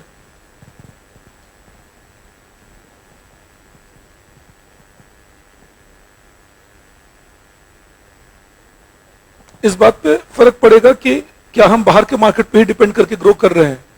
तभी मैं बार बार make for India बोलता हूं कि अगर हम growth अपने market को लेकर करेंगे तो अगर हमारे एक्सपोर्ट्स थोड़े कम भी होते हैं तो हमारे जीडीपी ग्रोथ पे उतना असर नहीं पड़ेगा जितना अगर हम एक्सपोर्ट ओरिएंटेड ही बस सोच कर करेंगे. So we need to learn the internal dynamics of India, you know, that focus on that, enhance that. Many of you come from small cities of India. I come from a small city of India, full of potential. Imbibe that. And if you don't, then you are creating frustrated youth. That's trouble. You know, so that is the point. So this is the opportunity. So grow inward looking and grow inward oriented, and that should be the process of making export to the world. Also, to tell you one thing, and this is for all of you to understand, that when somebody says world is deglobalizing and other countries are struggling, well, Europe and United States of America are not the world. They think they are the world. But they are not the world. You know, there's a hell lot of world which is growing, including us. And look at the export market. Pre-COVID pandemic, export market was $19 trillion. Post-pandemic, export market is $25 trillion. Now within 5 years, export market has grown $6 trillion, just commodity. I'm not even saying services out there. So even if the world is, Americans are in a slowdown, Europeans are in a recession, the world market is still growing. Now it's up to us whether we remain Eurocentric or US-centric, or we diversify and make ourselves better. So if you ask me, export orientation, that can be the approach. Target other countries, Australia, New Zealand, Japan, East Asian economies like ASEAN, South Korea, Brazil, Ethiopia, you know, Egypt, Kenya, Saudi Arabia, you know, Oman. All these are places we should target. And there's so many. और आप कहोगे sir ये तो छोटे छोटे देश हैं, इनको मिला के टोटल मार्केट है $3 ट्रिलियन. सिर्फ वेस्ट एशिया और ईस्ट एशिया, जापान और साउथ कोरिया मिलाया भी नहीं मैंने, वो मिला लूं तो मार्केट हो गया $4.5 ट्रिलियन. इस $4.5 ट्रिलियन का अगर हमें 5% भी मिल गया, 10% भी मिल गया, तो that will add up to $450 billion of exports, which is equal to our total exports today. So we should be targeting that. We are heavily Anglo-centered. हमें लगता है, मतलब हमें भी इतने दिन हमने गुलामी की ना कि हमारे दिमाग में लगता है, तुम देखना हमारे पॉलिसी मेकर्स इंग्लैंड अमेरिका, हमारे लोग भी बोलेंगे पढ़ने कहाँ जाना है, इंग्लैंड अमेरिका. दुनिया कहीं आगे बढ़ गई है. अगर तुम्हें होटल के लिए सीखना है, होटल मैनेजमेंट, तो इंग्लैंड अमेरिका मत जाओ, न्यूजीलैंड जाओ, ऑस्ट्रेलिया जाओ. नौकरी है इमीडिएटली होटल मैनेजमेंट करने के बाद. इंग्लैंड वाले नौकरी नहीं दे रहे, सिर्फ पैसा खींच रहे हैं हमारा. आदत गई नहीं उनकी आज तक. So they are taking our students' money, but they don't promise a job. If our children go to Australia and New Zealand, they take money and they give a job. So Indians have to be conscious about what side we are directing. I just used your question to give a broader figure, but I wanted that all of us should have that idea that how India should look forward, rather than only remaining within the domain of what we are doing till now. I mean, see, whenever industrial revolution happens, and whenever changes happen, what is it that succeeds? Breaking the molds. Break that. जब तक चीजें status को है, जैसे 1945 से 1975 तक एक जैसी दुनिया थी, कुछ भी बदलाव करने की जरूरत नहीं थी. पर 1975 में ऑयल शॉक्स लगे, 1975 में इलेक्ट्रॉनिक गुड्स की बढ़ोतरी बहुत होने लगी, थर्ड इंडस्ट्रियल रिवॉल्यूशन फैलने लगा. अब जरूरत थी बदलने की. हम जैसे देश नहीं बदले, 91 में रिफॉर्म ने बदलवाया जबरदस्ती, क्योंकि क्राइसिस हुआ. You see that? So it has to be a connect like that. The world will demand changes every 20-30 years with the changing. Yes, if the world is stable, there is no change happening, then you can stay put. Okay, let's do what we are doing. But if the world is changing very quick, we will have to learn how to change with that quick world in order to get the right results for ourselves. So that is the idea. Always keep that in mind. I'll teach you exports also, but whether manufacturing or exports, that idea should be kept in mind. All right. God, I thought I'll not speak today at all on other things. But when you ask me questions, I can't contain myself in telling you things. मैंने सोचा आज सिर्फ dictate करा के 15 page dictate करा दूंगा तुम लोगों को. But anyways, let's see this. No, not that exactly 15 pages, but I thought I'll just keep dictating to you and I won't explain much to you. But when you ask me and I know, I can't contain myself. All right. So you take this up, then you write. Could you tell me the line you wrote? First page. Then you write the third benefit. Higher production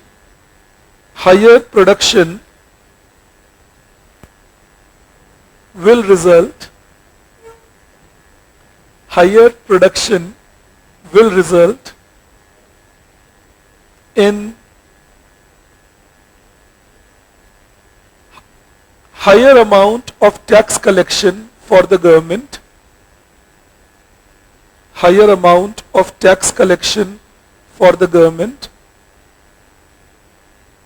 by increasing the tax base, higher amount of tax collection for the government by increasing the tax base, by increasing the tax base. I'm sure you understand that. More GDP, more output, tax base rises. All right. And more GST can be collected. Like imagine if it becomes successful. I'm saying an if because as a student of Indian economy, which I am, I have seen these things promised much more in past also. But if we succeed and if we can actually create 40 lakh crore rupees extra, then assuming it can be even a 10% GST, it will mean 4 lakh crore rupees GST that the government gets from the scheme's production. It also means around 25% of, if we assume the profit is even 10% margin, then 4 lakh crore profit and 25% of that on an average is what the government gets. So all that is some huge tax collection that we are looking at. You understand that overall? That 5, 6, 7 lakh crore rupees addition to taxes of the government in the next 5 years by the scheme alone if the production fructifies. I keep saying if because that is the big if. That if it fructifies. If it doesn't, then of course all this is just conjecture. All right, then you write the next one, fourth.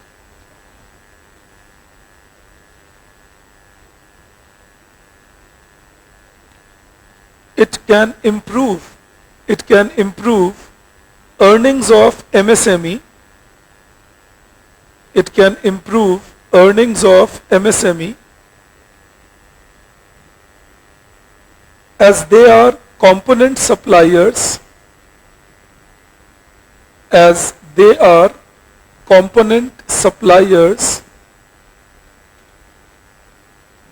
to many of these industries. They are component suppliers to many of these industries. Then you write next, it can help in controlling, it can help in controlling current account deficit,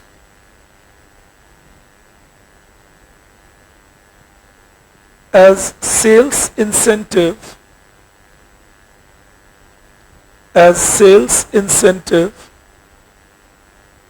can encourage many firms, sales incentive can encourage many firms to promote exports from India. Sales incentive can encourage many firms to promote exports from India. Alright, I hope you understand that. Next one, then you write,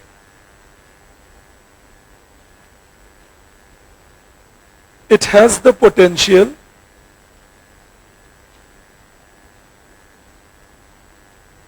to create both multiplier and accelerator impact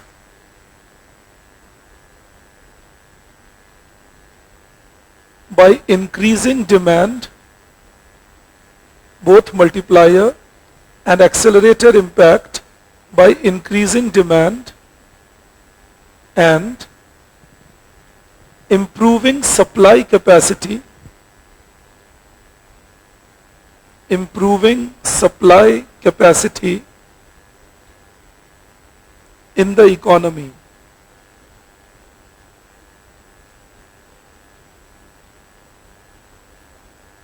Alright, so these are the advantages that we see of the scheme. You write challenges, and when I say challenges, I mean potential challenges. Please understand that. I don't mean actual challenges at all, because we don't know. The scheme has just started. I mean potential challenges. So you write challenges. First one, if labor market reforms are not done,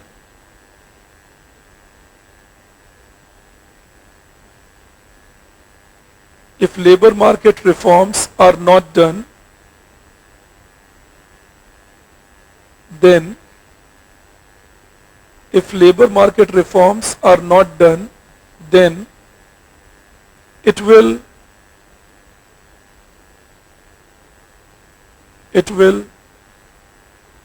not incentivize employment generation.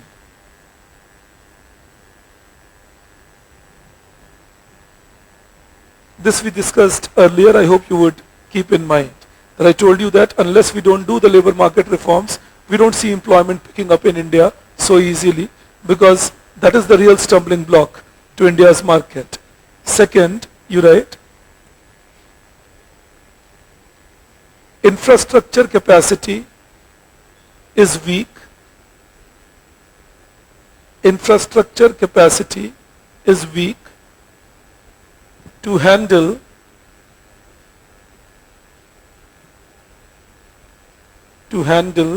high level of production.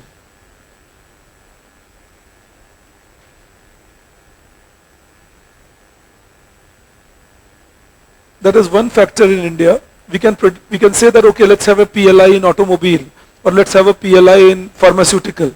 But we have to ask another question: do we have the roads to handle that? Do we have the storage capacity to handle that? Do we have electrification capacity to handle that? Now the answer given is, but that's okay. We are also going for Bharat Mala or Sagar Mala or electrification programs, and fair enough. But that then makes the scheme bigger than what it looks right now. That unless the other side of the scheme doesn't succeed, this part of the scheme won't succeed. So and then it's either or none. The point is that अगर एक नहीं succeed किया तो दूसरा अपने आप नहीं करेगा, तो जरूरी है फिर दैट होलिस्टिक ग्रोथ हो. ठीक है, अब दूसरा सवाल फिर आता है, तो इन सब के लिए पैसे कहां से आएंगे? अगर हम भारत माला भी करेंगे, सागर माला भी करेंगे, सहज बिजली हर घर योजना भी करेंगे, डिस्कॉम्स को भी मदद करेंगे, साथ में इलेक्ट्रिफिकेशन जनरेशन कैपेसिटी भी इस्टेब्लिश करेंगे, भारत नेट प्रोग्राम भी रन करेंगे, एस्पिरेशनल डिस्ट्रिक्ट प्रोग्राम भी रन करेंगे. ये सारा कुछ अगर हमें करना है, प्रधानमंत्री गरीब कल्याण अन्न योजना भी देना है, पीएम स्ट्रीट वेंडर निधि स्कीम भी देना है, स्वच्छ भारत योजना प्लस भी करेंगे, सो जल जीवन मिशन भी करेंगे. और ये तो सिर्फ सेंट्रल गवर्नमेंट के प्रोग्राम्स हैं. फिर स्टेट गवर्नमेंट अलग से लाते हैं अपना जो प्लेटर है, तो वो ठीक है, सारी चीजें सुनने में बड़ी अच्छी लगती हैं, but where do you get the money from? The government says will increase the tax base, collect more tax, but that is what the point is, that it doesn't look that easy then once you see that this is all that has to be done. Now it doesn't mean it is impossible, it only means that then when we are announcing we will do these things, we should diligently follow up that whether these things are happening on all accounts, whether tax collection is growing at the same rate, whether non-tax revenue is growing at the same rate, have we done disinvestments good enough or not, is the structure improving across the economy, is labor being trained to get assimilated. All these things have to be looked after. I mean, you can't put your hands up 10 years later and say, oh look, you know what, this did not happen, hence the whole program collapsed. I mean, that's what we are used to doing in India. That first we announce a program, then the program doesn't work out, and then we give reasons why it did not work out. Well, it gives jobs to people like us, but end of the day the country doesn't grow well. So we have to be careful that if this is the large scam, the large scheme of things, thank you for getting it. Okay. So if this is the large scheme of things, then are we approaching it, achieving it, or are we only talking about it? क्योंकि बहुत बार vision एक आदमी का हुआ, जैसे प्रधानमंत्री जी का vision हुआ, बाकी लोगों को हिम्मत ही नहीं हुई प्रधानमंत्री जी को बताने की कि सर इसमें ये दिक्कतें भी आ सकती हैं. ये स्ट्रांग प्रधानमंत्री जी के साथ थोड़ी दिक्कत रहती है, सर आपने कहा तो होगा. That is what we need to just keep checking. My only point, I mean, if we can actually achieve the vision, nothing like it. But we need to just keep checking. कि कहीं इसलिए तो हाँ नहीं बोल रहे हैं क्योंकि सर ने कह दिया है. हाँ बोलना चाहिए क्योंकि वो पक्का है हाँ. तो ये बस एक डाउट हमेशा मन में रहता है कि बहुत सारे वेरिएबल्स हैं. So all those variables have to be controlled in order to achieve the target. That is the aspect. All right, you take this up then, you write the third one.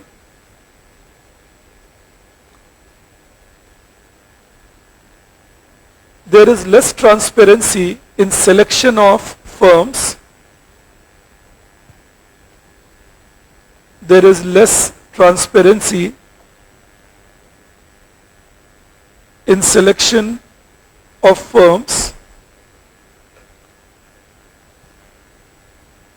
which can lead to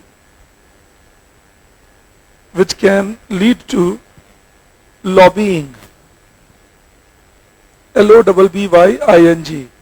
I can believe you understand lobbying. All right.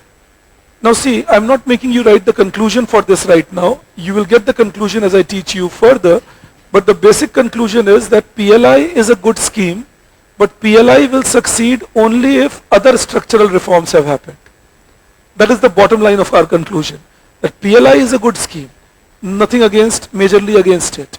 But PLI will succeed only if other structural reforms have happened. Alright? If other structural reforms are not happening, then PLI doesn't happen. And what are those other structural reforms? I'll take you into that, and hence at the moment I'm not making you write a conclusion. But that should be your mechanism of approaching it. Alright, then you write second point. First point was PLI, on steps taken to promote Make in India. Now the second point.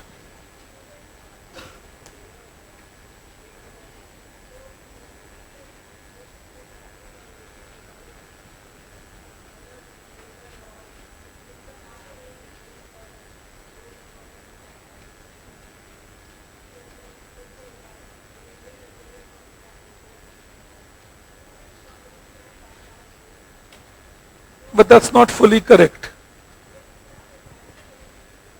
That's okay, academic community in India is divided on ideological lines. The problem is that Indian, with due respect, there are some wonderful ones, people, but majority whom I meet in the seminars, etc., are preordained. It's not that they want to learn anymore. We are all professors now, so we will only teach. We will not learn. And if somebody tries telling you something, they are not receptive. But think of it, when you look at Contract Labor Act, and I'll teach you labor in detail, but when we look at Contract Labor Act in India, it does not allow any contract beyond 5 months without extending all the benefits to the labor of a permanent labor. Now what does that do? Even as interesting as our colleges, the government offers a contract of 4 months. But Contract Labor Act should improve, like we have done in the recent Contract Labor Act, that it can go up to 4 or 5 years. So saying that they can bypass this act is travesty. They can't bypass the part because they're not allowed long-term contract.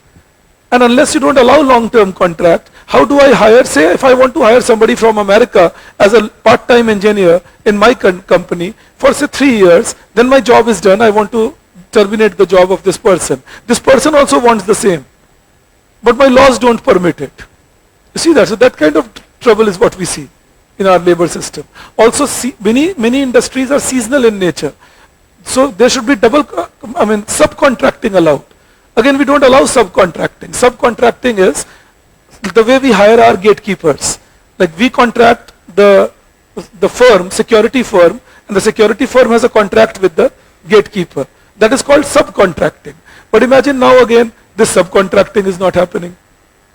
You understand that? We don't allow that in many sectors. But imagine if I am a sugar manufacturer, textile manufacturer, I would ideally love to subcontract so that I get my group of workers every time, and then in the off season I don't have that high load of workers. So gradually we are moving towards that, but these are the reforms just on Contract Labor Act, if you ask me, is what is the missing link. And you know what is the net result of that? Even those who want to protect the labor should understand that the result is that then the unorganized sector labor is promoted and these guys are given no contract and just oral contract, hired anyways with no social security, and then their jobs can be terminated at any point of time. So we have created a bad for all situation that even the firms are not getting it good and the laborers are not getting it good just because of our hypocrisy that we are okay if you're doing it unofficially, but we won't let you do it officially. You know, that kind of a thing. All right, let's see this then. Yes.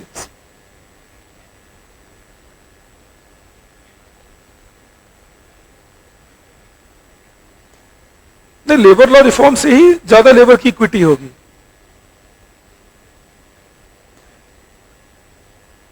वही मैं तुम्हें कह रहा हूं कि ये कहना कि लेबर लॉ रिफॉर्म का मतलब इक्वालिटी पे असर पड़ेगा, ये गड़बड़ बात है. आज कौन सा हम इक्वल हैं और क्यों नहीं है? क्योंकि अनऑर्गेनाइज सेक्टर लेबर डोमिनेट करता है. तो क्या हम चाहते हैं यही डोमिनेट करता रहे? मतलब मैं एक इंडस्ट्री चलाऊं जिसमें मैं लोगों को बिना कॉन्ट्रैक्ट के या ओरल कॉन्ट्रैक्ट के रखता रहूं, उन्हें एक्सप्लॉइट करता रहूं, ये अलाउड है हमारे देश में. लेकिन मैं कानूनी रूप से उनको कॉन्ट्रैक्ट पे रख के 6 महीने 8 महीने 2 साल 3 साल के लिए उनको साथ में उनके प्रोविजंस देता रहूं, एक्सीडेंट कंपनसेशन दे दूं, इंश्योरेंस सपोर्ट दे दूं और फॉर्मलाइज करूं वर्कर को, वो अलाउड नहीं है हमारे देश में. ये कैसी इक्वालिटी है? ये सोच के बताओ मुझे. क्या यही इक्वालिटी ढूंढ रहे हैं हम? कि अच्छा तुम एक्सप्लॉइट करो वर्कर को, बस कानूनी तौर से मत करो, तुम करो मैं आंख बंद रखूंगा. मुझे रिमाइंड करता है, एक बार हम 2-3 दोस्त थे, मैं स्कूल में पढ़ता था, एक दोस्त के पास बाइक थी, तो हम बाइक से सब घूमने निकले, मैं पीछे बैठा हुआ था, फिर पुलिस वाले ने हाथ दिया, रोक दिया, फंस गए. अब हमें तो पता भी नहीं था, मैं तो बहुत डर गया, मुझे लगा पापा को पता चला तो पापा लेके जाएं, इससे अच्छा ह्यूमन राइट्स वालों को बुलाना पड़ेगा, क्योंकि लेके जाएंगे तो जो वो करेंगे क्या होगा हमारा. तो पुलिस वाले ने क्या बोला, अब ये जो दूसरा दोस्त था हमारा जो बाइक चलाता था, इसको थोड़ी अकल थी, ये बहुत दिनों से चलाता था, मुझे आती नहीं थी उस वक्त बाइक वगैरह चलानी. तो इन्होंने पुलिस वाले से नेगोशिएट करना शुरू किया. अब पुलिस वाले से फाइनल नेगोशिएशन हुआ है, बहुत पुराना, मैं 12th में था, 1991 की बात कर रहा हूं. तो फाइनली नेगोशिएशनों के बात हुई कि 20 रुपए देंगे आपको और हमें जाने दो. तो पुलिस वाले ने बोला कि हमारा जो ऑफिसर है वो खड़ा है वहां, अगर ऐसे तुम चले गए तो उसको पता चल जाएगा मैंने पैसे लिए हैं. अब बाद में हमें पता चला कि फिर वो मुझसे हिस्सा मांगेगा, अगला शब्द वो था. बट उन्होंने हमें कहा कि वो फिर मुझ पर गुस्सा करेगा, तो अब तुम लोग ऐसा करो, बाइक पे बैठो, तुम भागने की कोशिश करना, मैं पकड़ने की कोशिश करूंगा, इसमें तुम भाग जाना। फिर वही हुआ, हम लोग बाइक पे बैठे, हमने भागने की कोशिश की, उन्होंने पकड़ने की कोशिश की, हम भाग गए। यही हमारा देश भी चलता है कि मैं कानून बना दूंगा, फिर तुम भागने की कोशिश करना, मैं पकड़ने की कोशिश करूंगा, तुम भाग जाना। तो इस 20 रुपए ले लिया था तभी होगा, नहीं तो भागने कैसे देगा। उस समय बता नहीं सकता, उस समय 20 रुपए बहुत कॉस्टली होते थे हमारे लिए। बट आई मीन काफी चीजें आ जाती थी 20 रुपए में, और मोर इंपॉर्टेंटली हमारे पास उतने भी नहीं होते थे।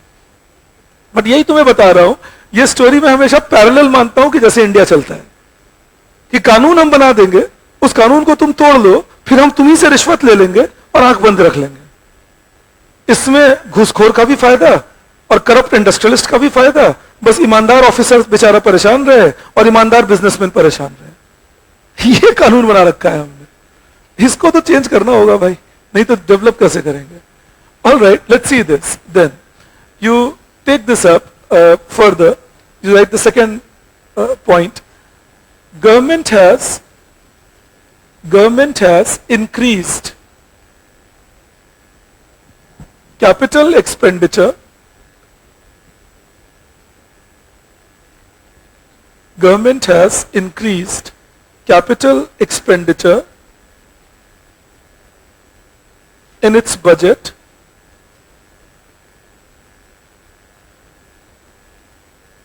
comma introduced national logistics policy,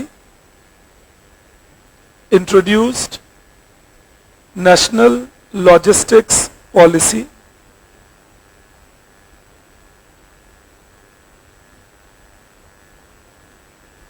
and given infrastructure status, given infrastructure status to logistical sector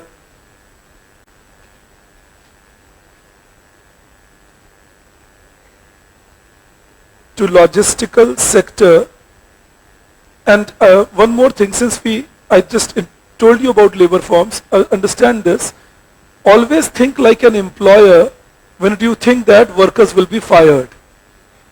Employers don't fire their workers very easily, because they have invested in training the workers, they have now developed a working relationship, and they are not certain whether the new worker will work as good as the old one or not. So it's not that employers are sitting down, that okay, somebody will take 10 rupees less, then I will remove you. They don't think like that. It has been again a training that we have been given because of the ideological background we have inherited. That ideologically everybody says, oh look, hire and fire, people will be removed. Who removes people? As simple as people who are coming to wash your utensil and wash your clothes, even if they remain absent for 5 days, you don't think about removing them immediately. You can be in anger, say, oh, I'll remove this fellow, but you don't think about removing them immediately. You try talking to them, telling them that you don't do it again, and then again rehiring them.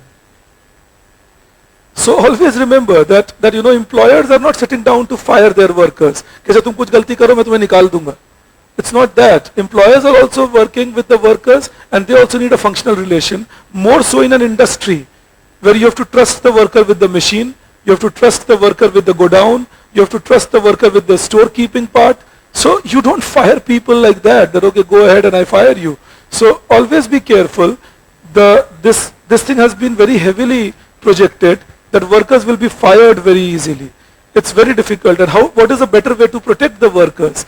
A better way to protect the workers is increase competition, ease of doing business, improve more entry, which will mean there will be more firms giving jobs, and then the worker will be more willing to go and work there, even if the current employer is exploitative. So understand like that. Develop a system of protecting the workers rather than just claiming that we will protect the workers and in turn leaving the workers to the wolves. So we got to understand that. You know, कभी ऐसी ये बस intuitive thought they रहा हूं, कभी सोच के देखो, इतने दिन सोशलिस्ट रहे हम, तो भी डोमिनेंस टाटा, बिरला, अंबानी इन्हीं की कैसे रह गई देश में? सोशलिस्ट देश थे ना हम, कहने के लिए anti industrialist, pro worker, pro farmer, फिर भी किसान की हालत खराब, वर्कर की हालत खराब, इंडस्ट्रियलिस्ट की हालत अच्छी, कंज्यूमर की हालत खराब। ऐसा कैसे हुआ 1991 में? कौन सा सोशलिज्म फॉलो कर रहे थे? क्रोनी वाला। हाँ, दिक्कत यह है कि हमारे जो प्रोफेसर्स हैं वो इतने ब्लाइंडली अटैच्ड हैं कि 1977 से 79 के वक्त जब एक्चुअली कोई प्लान नहीं था लेकिन प्लानिंग की इज्जत बचानी थी तो बोलते हैं रोलिंग प्लान। सपाट झूठ क्लास के अंदर। India was practicing rolling plan. Where was the plan? I mean, where was the government?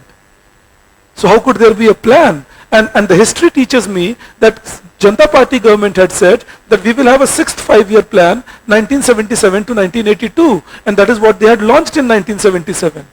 But they couldn't plan anything, and the planning didn't last. So by 1979, the government was gone, and Mrs. Gandhi comes back to power, 1980, sixth five-year plan, 80 to 85. But we are told a lie which is so popular that even we have to make you write that in your text, that 77 to 79 was rolling plan. Rolling plan means I'll make the plan this year, then check whatever it delivered, and then make a plan next year. But that was not happening in India in 77 to 79. That is the obsession of our professors who are mostly from the left side. So we got to learn or unlearn. So that is the point I'm trying to tell you, that few things are internalized into us by having taught us continuously. एक झूठ को बोल तो लगातार, और इतनी बार बोलो कि लगे हाँ ठीक ही बात है। तो कभी खुद को भी अप्लाई करो। यही बार बार सिखाता हूं कि सोचो तो सही, क्या एम्प्लॉयर हर बात में एम्प्लॉय को हटा देते हैं? Are employers removing employee at the drop of the hat? And you might be employers at few spaces, and even you are not removing the employee at every drop of a hat. So always remember this, that go to the bottom of the problem, that what is it that is exactly the problem in my country. And supposedly Japan is a capitalist country, South Korea is a capitalist country, Norway is a capitalist country, and they have been able to treat their workers better. And again, what is the point raised? Oh no, but these are rich countries. But then America is a rich country, Britain is a rich country. They have not been able to treat their workers better, which means richness has nothing to do with treatment of the worker. It's the institution. Build that up. So how you treat your workers, what kind of laws do you have? So, it's very easily dismissed. अरे Norway तो अच्छा कर रहा है क्योंकि अमीर है, तो अमेरिका क्यों नहीं अच्छा कर रहा जब वो अमीर है on terms of inequality? If richness was the answer to inequality, then Americans should have done great. And so should have British, but they are not doing great as compared to a Norway or a Sweden or a Germany or a Japan or a South Korea. Brazil is not doing that great. So inequality or exploitation is not a function of richness and so on. Inequality and exploitation is a function of institution building. It's a function of not giving people opportunity to exploit. It's a function of legalities that you have created. So understand that. That is the idea. इसीलिए मैं हमेशा वोटरी रहा हूं कि हमारे बच्चे जब graduation में पढ़ते हैं या पोस्ट ग्रेजुएशन में, तो धक्का मार के रीडिंग्स पढ़वाओ, वो जो जितने भी वो बिकते हैं मटेरियल मार्केट में, वो नहीं। क्योंकि जब रीडिंग्स पढ़ेंगे तो थॉट प्रोसेस पढ़ेंगे। लेकिन जनरली हम शॉर्टकट पे रहते हैं, हमारे बच्चे, हम उनकी गलती भी नहीं है, उनको एग्जाम पास करके आगे बढ़ना है अगले सेमेस्टर में। तो जनरली लोग क्या करते हैं, यहां से ये मटेरियल, यहां से वो मटेरियल, ये मटेरियल पढ़े, उसमें थॉट कुछ बना नहीं, बस आंसर याद हो गया, एग्जाम दिए, पास कर गए और माने कि मैं ग्रेजुएट हूं, बट एनालिसिस कहां की है फिर? So that is why I am telling you that this is your time. Analyze, read, think in deep, and understand that, okay, what are the major burning issues of my country, and is the solution what I have been told till now, or is the solution beyond that? That is my point to you. Anyways, let's see this. You write it down. Then the second point itself, you write. You wrote second line in that, infrastructure status to logistical sector, which will allow it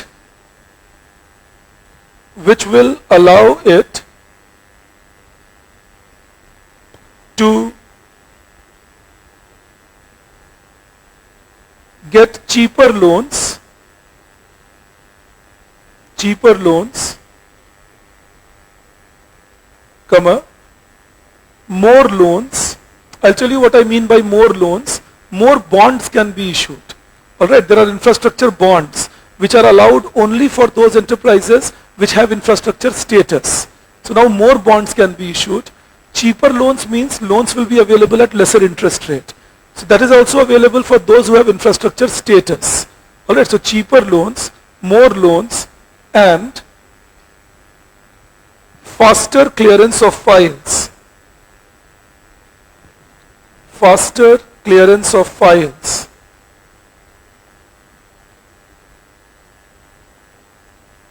For the sector. This is done to reduce logistical cost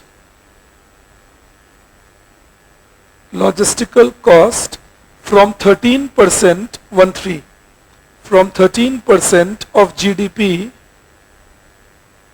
to 9% of GDP. Because you know the major developed economies and countries like China, they have their logistical cost at 7, 8, 9%. We are also targeting that.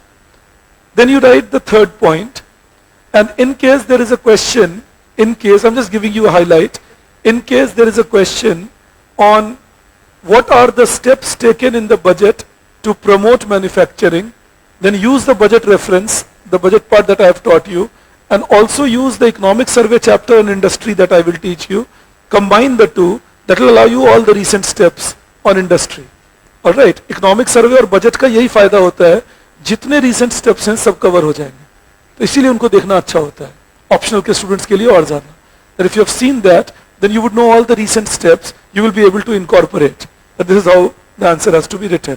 And then your answer will sound more contemporary. You will be able to get better marks. Then you write the third one. Tax law has been reformed. Tax law has been reformed. For example, reducing corporate tax,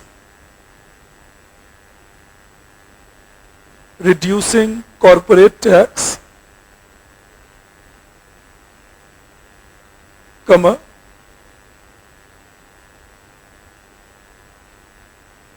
removing complexity in rules,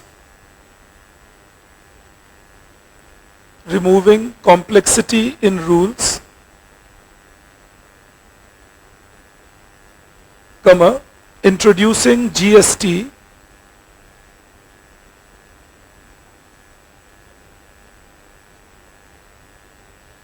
etc., to encourage more investment in India.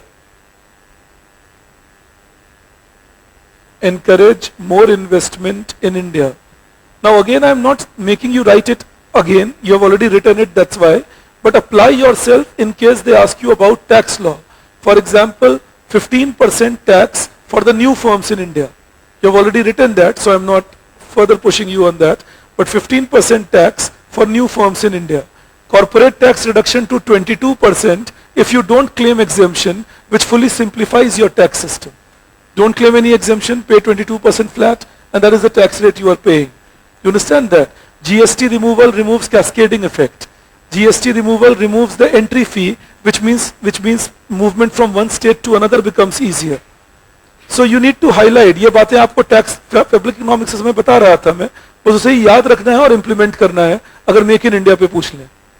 Alright, that how do you connect? That is what I call lateral connection. You read it in public economics, now apply it on make in India. You know, alright, or the production in GDP growth production in India. You write the next one then. You write fourth point. Government has taken several steps taken several steps like relatively easier loans, comma, quality control facility,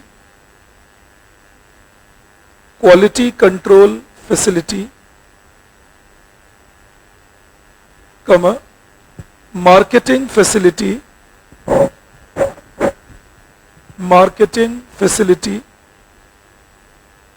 comma,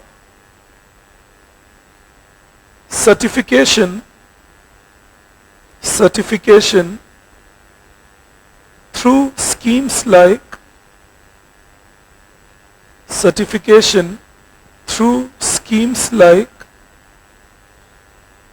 zero effect, zero defect,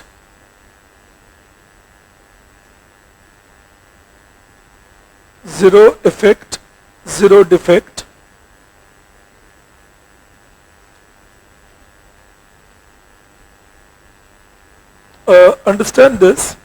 This scheme was launched from 2015.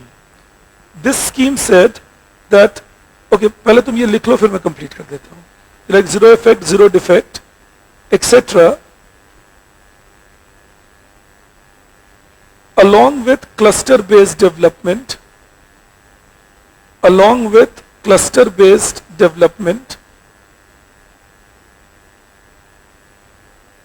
to promote manufacturing through MSME,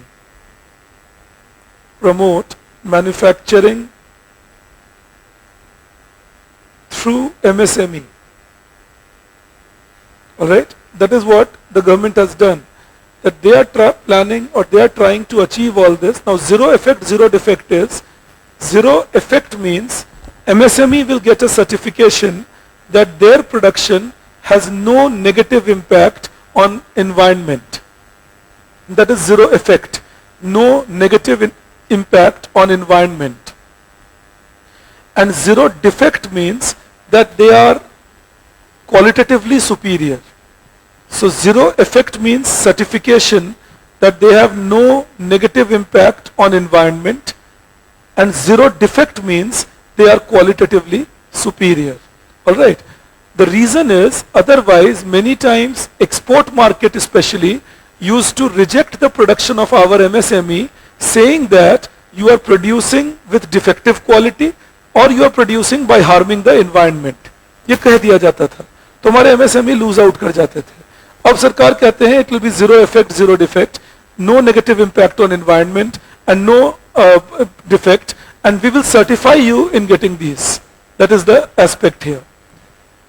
And all these things done for MSME, but I will teach you MSME separately for half a class, so I'm not at the moment going into details of these. We will spend 1.5 hours odd just to know the MSME development in India, starting from pre-1990s to now. But again, if you recall, pre-1991, there was a discussion we had done on MSME about how they evolved in India. The only thing I stopped at was what problems they faced and how they were overcome and so on. We will do that. I'll teach you that.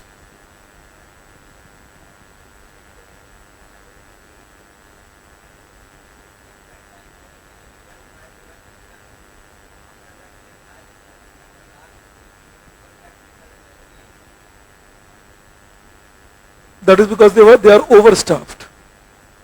That is why. When you are overstaffed, then you don't want your workers to be complacent. Alright, that is the idea. So that is why firing would happen. Alright. Okay, let's see this again. You write this up further.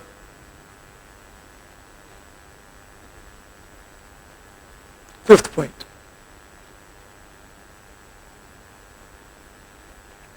Government has increased import duty. Government has increased import duty on several commodities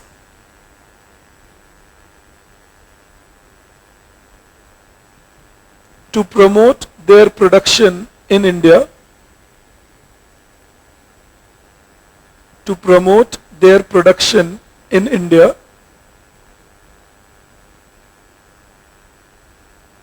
comma, the average import duty of India, the average import duty of India has gone up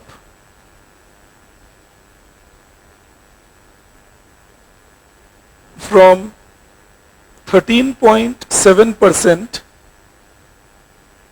13.7% in 2014 to 15.6% by 2022. But remember one thing, increasing import duty is double-edged. We have already learned that with the theories like effective rate of protection. If the effective rate of protection is considered, that is the real check. That are we actually protecting our enterprises or are we harming the finished good manufacturers? Alright, that is the further check. But of course, though for those enterprises where import duty has increased, they have benefited. Do I reach you on this last thing? That those enterprises where import duty has increased, they have benefited.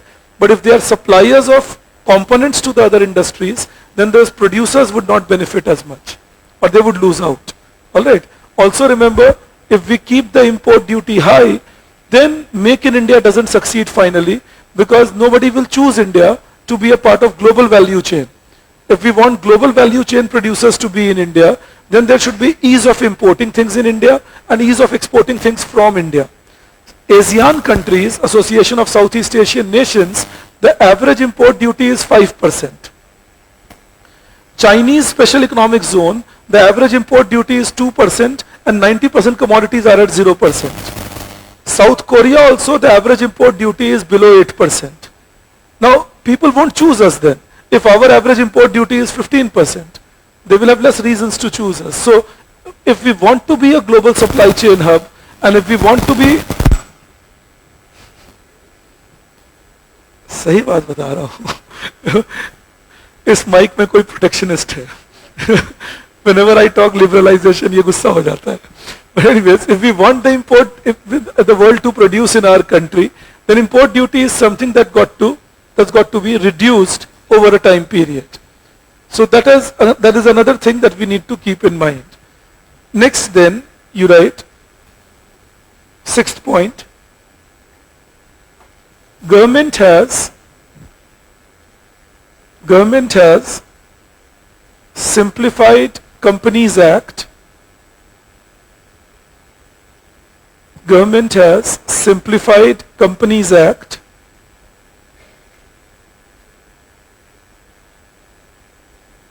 by reducing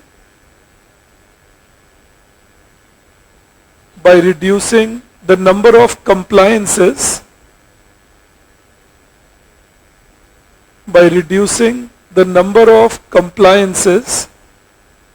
and also decriminalizing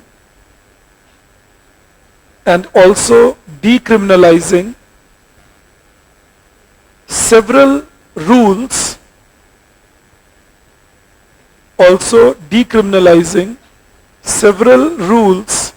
in Companies Act.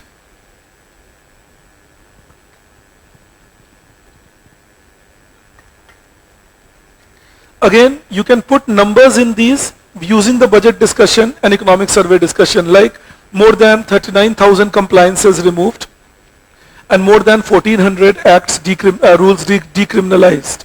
Alright, so those numbers you can put using the budget discussion and all that I have done. And again, the point, the steps taken in Saptarishi, in the budget and all, you can use that in explaining about Make in India program further. Alright. Then you take the next thing up, seventh point. Government has planned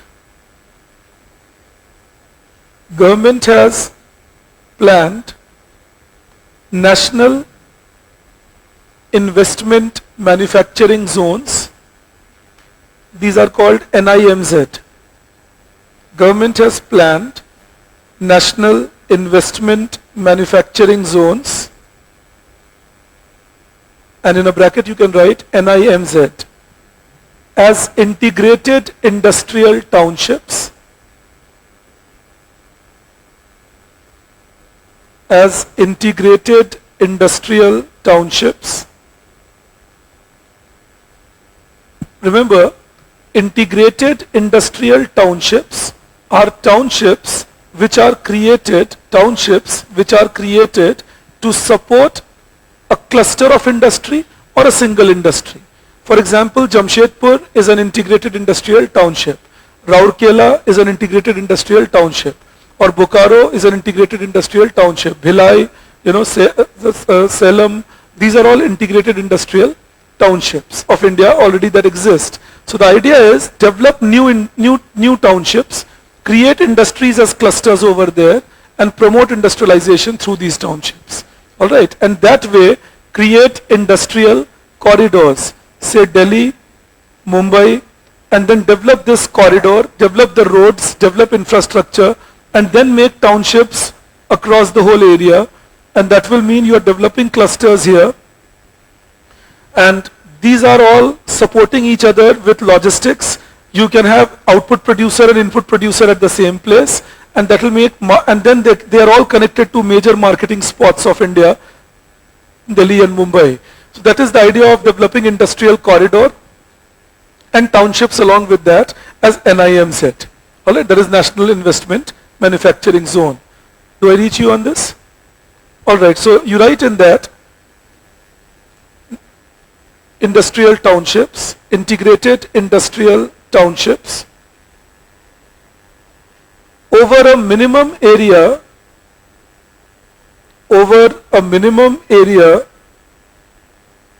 of 5,000 hectares अब आप में से जिन लोगों ने GS में पढ़ाई की थी मेरे साथ, वहां मैंने 2500 हेक्टेयर्स लिखवाया था. मेरा मन नहीं बदल गया है, ये रूल बदल गया है 31 दिसंबर से. ऑलराइट, सो इट्स नहीं, मतलब इनफैक्ट 15 जनवरी को मैंने ये नोटिफिकेशन पढ़ा इनफैक्ट इस चीज को. सो it is now 5,000 hectares that you have to keep in mind. It is not 2,500 hectares anymore.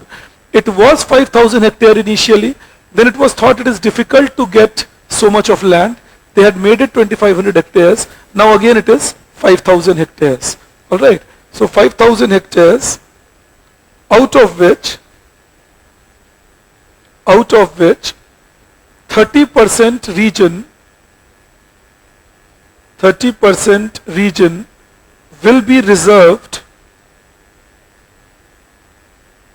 30% region will be reserved for industries. This has been done for a reason. This has been done for a reason that otherwise in India we have a tendency, we develop the township and then sell real estate in that, make money and run away. So it is said that 30% of the area will have to be for industry, so that it should not happen that only real estate is developed. In some cases what happens is real estate is developed, services sector get developed, especially information technology, again people rush away. So we saw this issue arising a lot. So now the government has made a rule, 30% area has to be has to be reserved for industries. You write in the same thing, there will be single window clearance. Single window clearance means only one place of clearance. Only one place of clearance. There will be single window clearance. Single window clearance through NIMZ board. Through NIMZ board,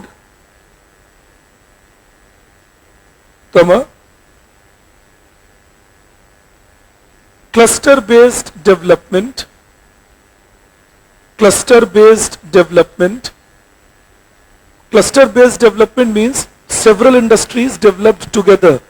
That is cluster-based development. Several industries developed together. For example, a steel mill combined with a railway wagon building along with a utensil manufacturing, all of them developed together. That is cluster-based manufacturing. So cluster-based development with proper connectivity,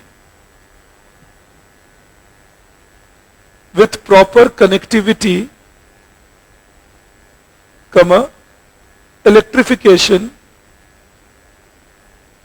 electrification and other infrastructure support.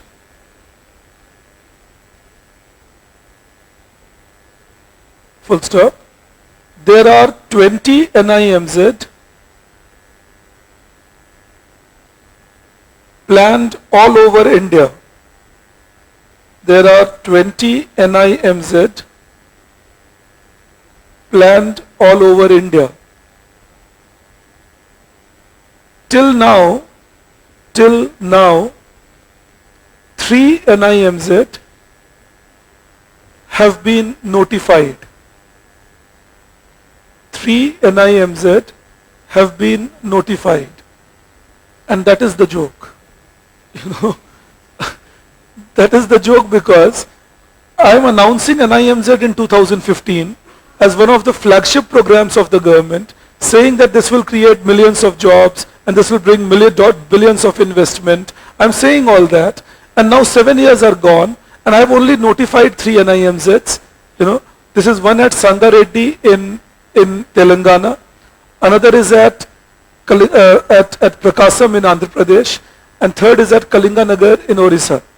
Alright, you just keep that with yourself from prelims point of view. Again, in mains you don't need that. But the first one was at Prakasam in Andhra Pradesh. That Prakasam, Prakasam. Prakasam in Andhra Pradesh. Second is Sangareddy in Telangana. Sangareddy in Telangana. And Kalinganagar in Odisha. I'll tell you why I said it's a joke. You know what happens? You first have to notify the area, then you have to call people, developers, you have to auction the area, क्योंकि एक जमीन है, piece of land है, बड़ा सा 2500 hectare, 5000 hectare, आप कह रहे हो अब इस जगह को डेवलप करो as a township. So you need a developer. That developer can be government, private or public-private partnership. Now the developer comes, develops this area. That will take some time. Developing the area means dividing it into civic zones, you know, industrial zone, residential zone, agricultural zone, and so on, commercial zone, all these zones, and then creating basic infrastructure in these places, water supply, electrification, the way we develop a township. This developer will then sell the zones to different people. So gradually people will buy land, will buy buildings, will buy factory spaces, all these things they will buy. Then those who are industrialists will start constructing the factory on their spaces, construct the factory, buy machine, hire workers, buy raw material, and start production. Now all that is some time consuming thing. And 7 years it has taken us to notify 3. This is, if you ask me, this is something that hurts us.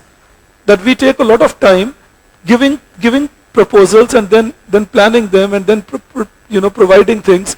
ये हमारा slowness जो है decision making का वो hurt करता है. क्योंकि 7 साल में कम से कम 3-4 NIMZ functional होने चाहिए थे. और सभी 15 notified या 20 notified होने चाहिए थे. जैसे notify कर दिया, अब functional होंगे. और पता है हम करते क्या है? जब बहुत टाइम बीत जाता है ना, तो शॉर्टकट पकड़ते हैं. शॉर्टकट क्या पकड़ना होता है? पहले से एक डेवलप्ड एरिया में बोलो ये जो पैच है मैंने बनाया NIMZ. ये हरकत हम करते हैं खूब. ऐसी हरकत हमने आप देखिए स्मार्ट सिटी में खूब की है.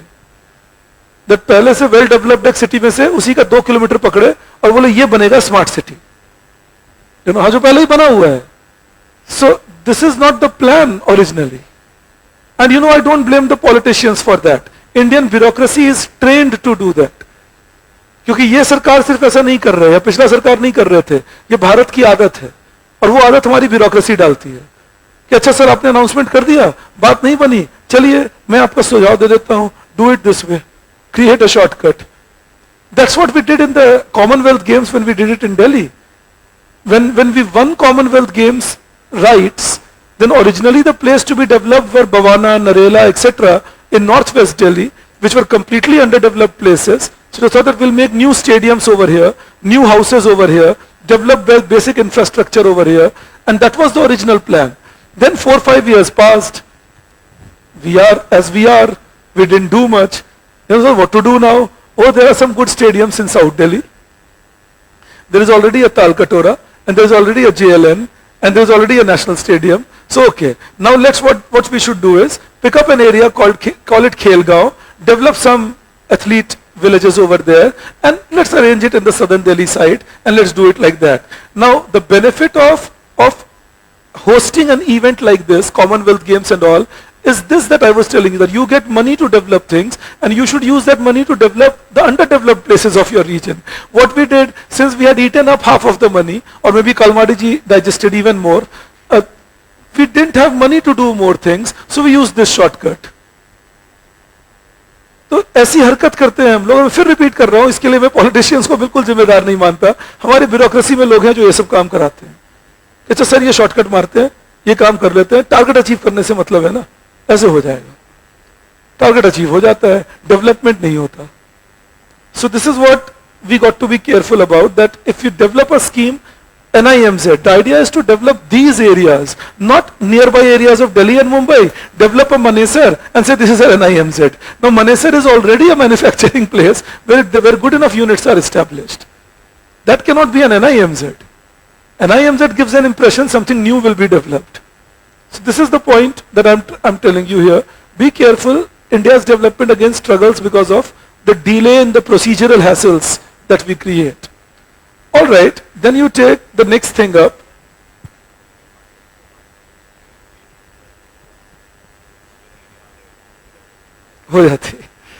You write this up, then you write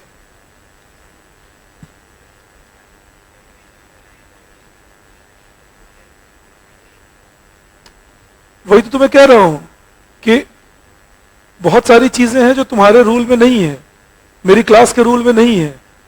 अगर वो ना करूं तो तुम्हारी तैयारी आधी रह जाएगी. कुछ चीजें स्पिरिट में जान नहीं जाती है ना.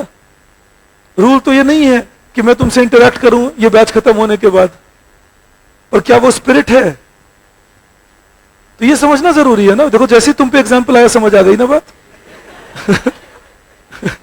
यही दुनिया है हमारी. एग्जाम्पल को हमेशा फर्स्ट पर्सन में डालो कि अगर यही चीज मेरे साथ की जाए तो क्या होगा.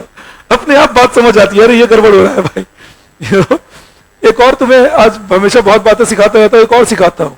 Whenever you are in doubt about whether I should do it or not, think in terms of third person, and you will get the right result of whether you should do it or not.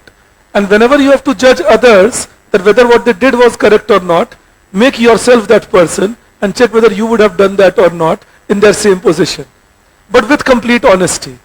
ये नहीं कि उसमें भी चोरी कर रहे हैं. But that is a better way to understand the world, that it's about, oh, that person did it, well, if I would have been in their place, would I have done it? And if the answer is yes, then fair enough, they also did it. On the other hand, if it comes to your mind, should I do this, say that okay, I have to advise my good friend whether my good friend should do this or not. If the answer is no, then you should also not do it. That is just the basic aspect of doing things. जैसे अगर कोई बोले cigarette पीना अच्छी बात है, तो अपने छोटे भाई को पिला दो, छोटी बहन को पिला दो, अपने बेटे को पिला देना या बेटी को पिला देना. उनको बोलना बेटा बहुत अच्छा होता है, पी के तो देख, गांजा फूक के पी इसमें.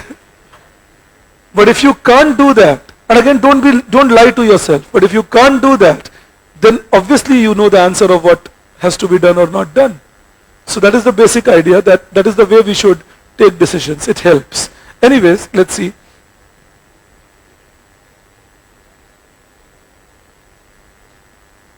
They can. It depends on how they are developed, but they can. Balanced regional development, they can bring across that. You write now, below that, reasons for lack of growth of industries in India. Reasons for lack of growth of industries in India.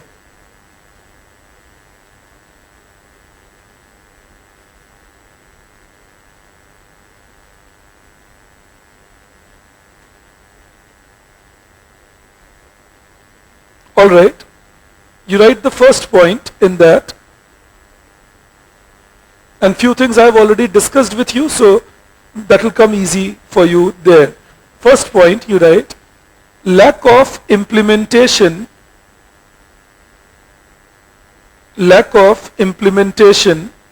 of labor law reforms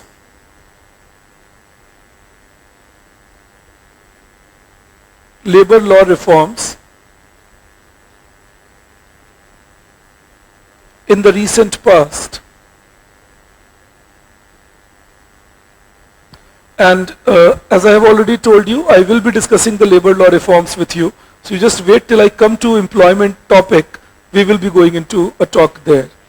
Second, you write,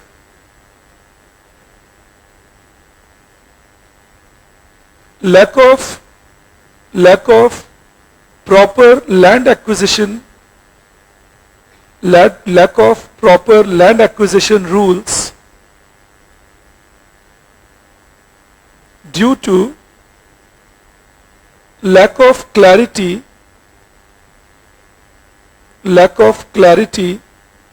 on land ownership. You know, it's very difficult to know whose land is which.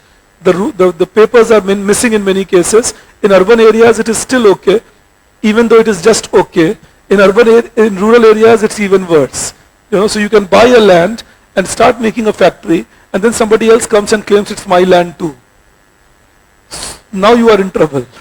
You know, sometimes you can buy a land from people, they have sold their land to you, and suddenly 6 months later they say, oh look, I was duped into selling this land.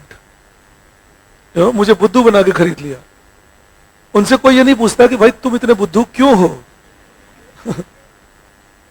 उल्टा अगर आप industrialist हैं तो आप गए, क्योंकि आपकी आधी फैक्ट्री बन चुकी है, अब कोर्ट ने दे दिया stay order, now live happily, your money is stuck up. People get worried about that, whether we should go on or not. कुछ केसेस में जो हमारे इंडस्ट्रियलिस्ट हैं वो बदमाशी करते हैं. In some cases that happens. Our industrialists go rogue. What they do is they create false papers, take over a land, and try using their might with the police and administration to deter the genuine holder of land from holding land. So that becomes a complex thing in India then. Alright, then nobody takes land. That becomes the problem there. Put a comma and write, after a comma, lack of clarity on land use policy. That's another thing, whether the land is agricultural land, commercial land, residential land, industrial land. That classification in again cities there is in public domain. In rural areas the public domain classification goes missing at some places. Not all places but some places, and they can be important places of manufacturing. That again creates a problem. Sometimes it is the protected zone, you know, like near a protected zone you have a land, and sometimes people can be duped in that. So there is lack of clarity on land use. Alright, land use policy. Land use किस बात के लिए है? Put a comma. Complexity in land acquisition rule. Complexity in land acquisition rule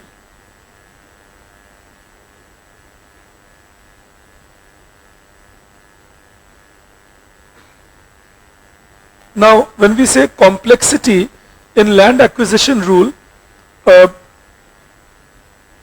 government has said if a land is a combined land, suppose 20 people, 50 people are owning a piece of land, and there is group, let's say it's like this. Suppose this is a piece of land, but there are smaller pieces within it, as it happens, and these smaller pieces are owned by say 100 people. You know, तो ये एक बड़ा piece of land चाहिए आपको industry के लिए, लेकिन उसमें करीब 100 लोग हैं जो लैंड ओनर्स हैं. अब सरकार ने एक रूल बनाया 2014 में, वो बोलते हैं 75% of these people should agree and then only the land will be sold. Now you know what has been seen. It's okay, that's a good rule, I'm not objecting to that. The problem this rule creates is that sometimes these people in the middle start believing that even if these guys agree, we hold the trump card. हम बेचेंगे ही नहीं, तुम बनाओगे क्या? Then these people start negotiating with the industry, give me more money, or I will not agree. Now the problem is, if the industry gives them more money, that will mean these people will also demand more money. And now you are stuck up again, the land price goes up tremendously. So these are the difficulty in land acquisition in India. Alright, you write in that all these reasons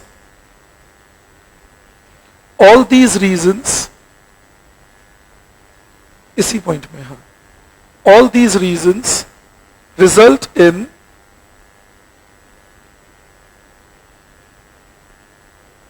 making land acquisition costlier,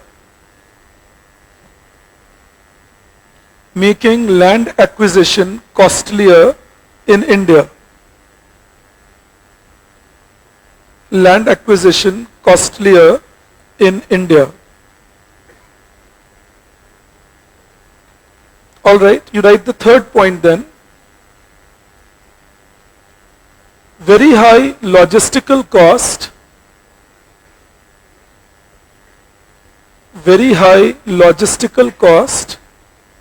due to lack of quality infrastructure,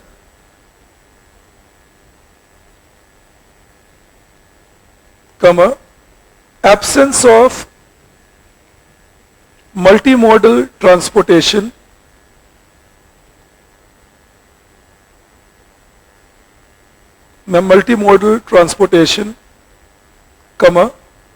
cross subsidy in electricity, cross subsidy means charging one section higher to compensate the other section. That is called cross, C-R-O-S-S, cross subsidy. Alright, so when I use the term cross subsidy in electricity, it is charging one section higher to subsidize the other section. The way we do in India in our electricity, we charge household consumers lesser and more from commercial users. That is cross subsidization, alright, of electricity, poor performance of railways,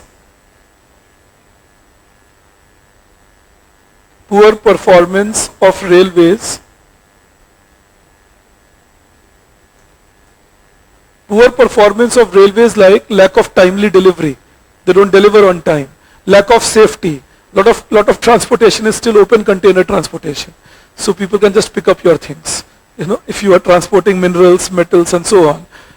Also the problem with railways is very high freight charges.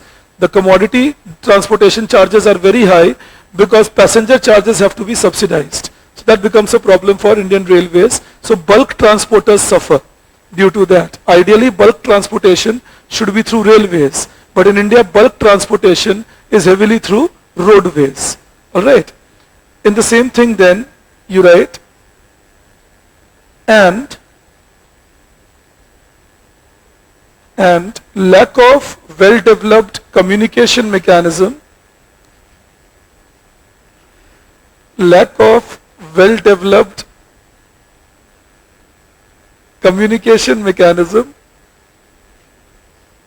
अब तुम गिराओ 5:30 बजे, मैं कुर्सी गिराऊंगा. Communication mechanism, उधर से turn, इधर से दड़ाम. Alright, so communication mechanism, due to which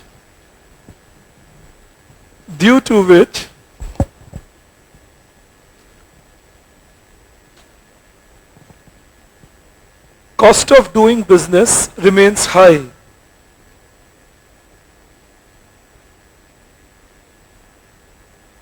Cost of doing business remains high. Then you write fourth,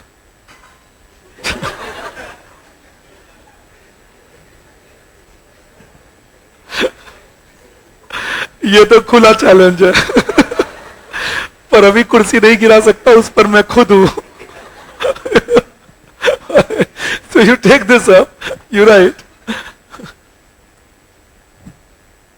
lack of ease of doing business,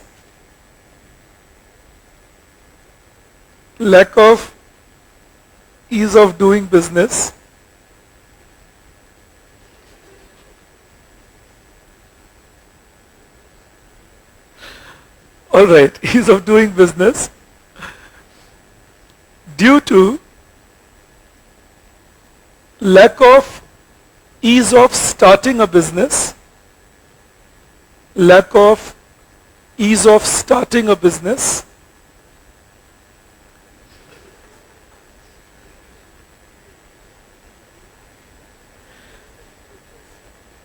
now when we say lack of ease of starting a business, 19 permissions needed to start business in India.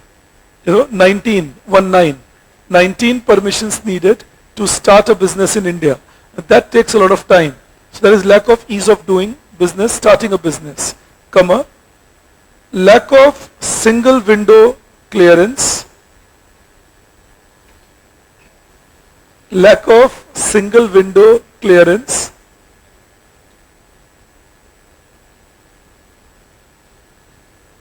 I can believe you understand that single window clearance doesn't mean one clearance.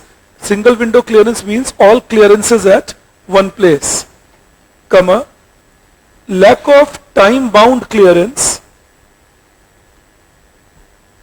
lack of time bound clearance,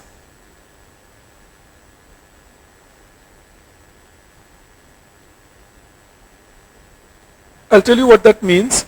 People sit on files for months. They just don't clear it. So they are neither saying a yes nor saying a no out there. So the industrialist has to keep waiting. That when do I get my correction? And then you write and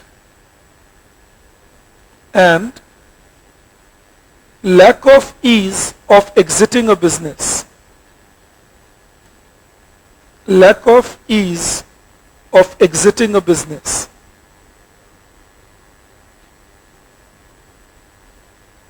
You write fifth. तुम डुबकी मार लो उसमें आप सब गिरा लो कुर्सी उर्सी पे खुद भी गिरने लग जाओ मैं फिर भी छोड़ने वाला नहीं हूं बिना पूरे सारे पॉइंट्स लिखवाए you right fifth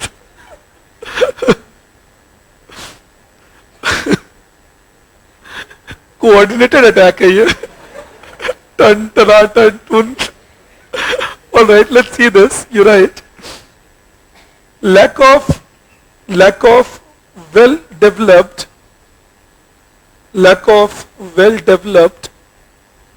intellectual property rights,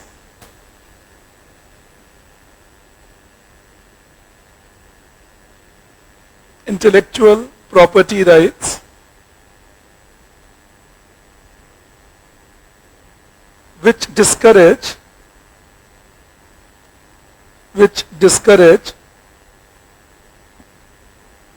high value production in India. High value production in India. I am not speaking much on it. Thank God you are saying internally, I know. But that's because we have already discussed intellectual property right related issues in India when I was teaching you WTO. So if you can just go back to those discussions and by chance you keep writing by the side what I tell you, then you would see that I told you few things as how IPR is poor in India and can be improved.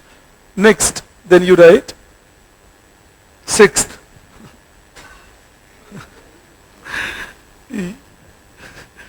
ये तो जानबूझ के लग रहा है मुझे तो कौन सा पिछले वाला नहीं था All right, you write then lack of well established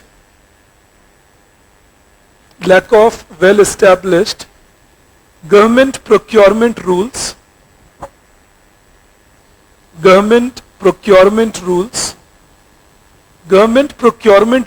imply the rules by which government makes purchases.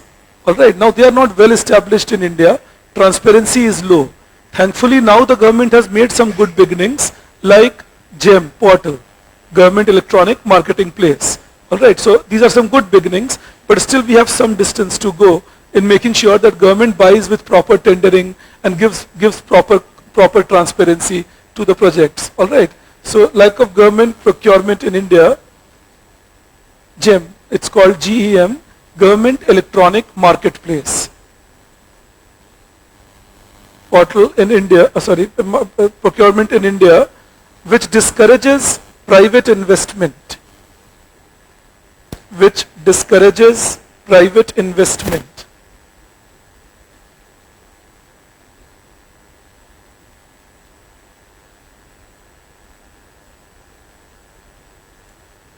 And then you write one more, lack of well-trained workforce. अब मैं रुक जाऊंगा क्योंकि अब तो मामला इंसानों पे आ रहा है अभी तक तो सामान पे था अब गड़बड़ हो जाएगी. All right, so lack of well-trained labor force,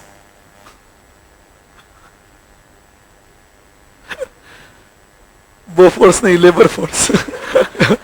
Lack of well-trained labor force results in lack of well-trained labor force results in workforce भी लिखोगे तो कोई गलत नहीं है वो, results in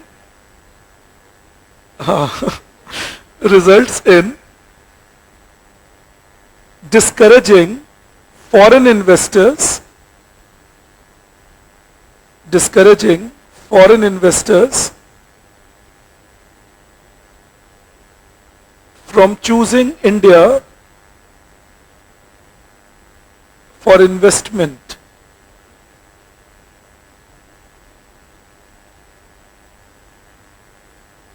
Then you write one more. Tax rules are still complex. Tax rules are still complex and should be, and need to be simplified.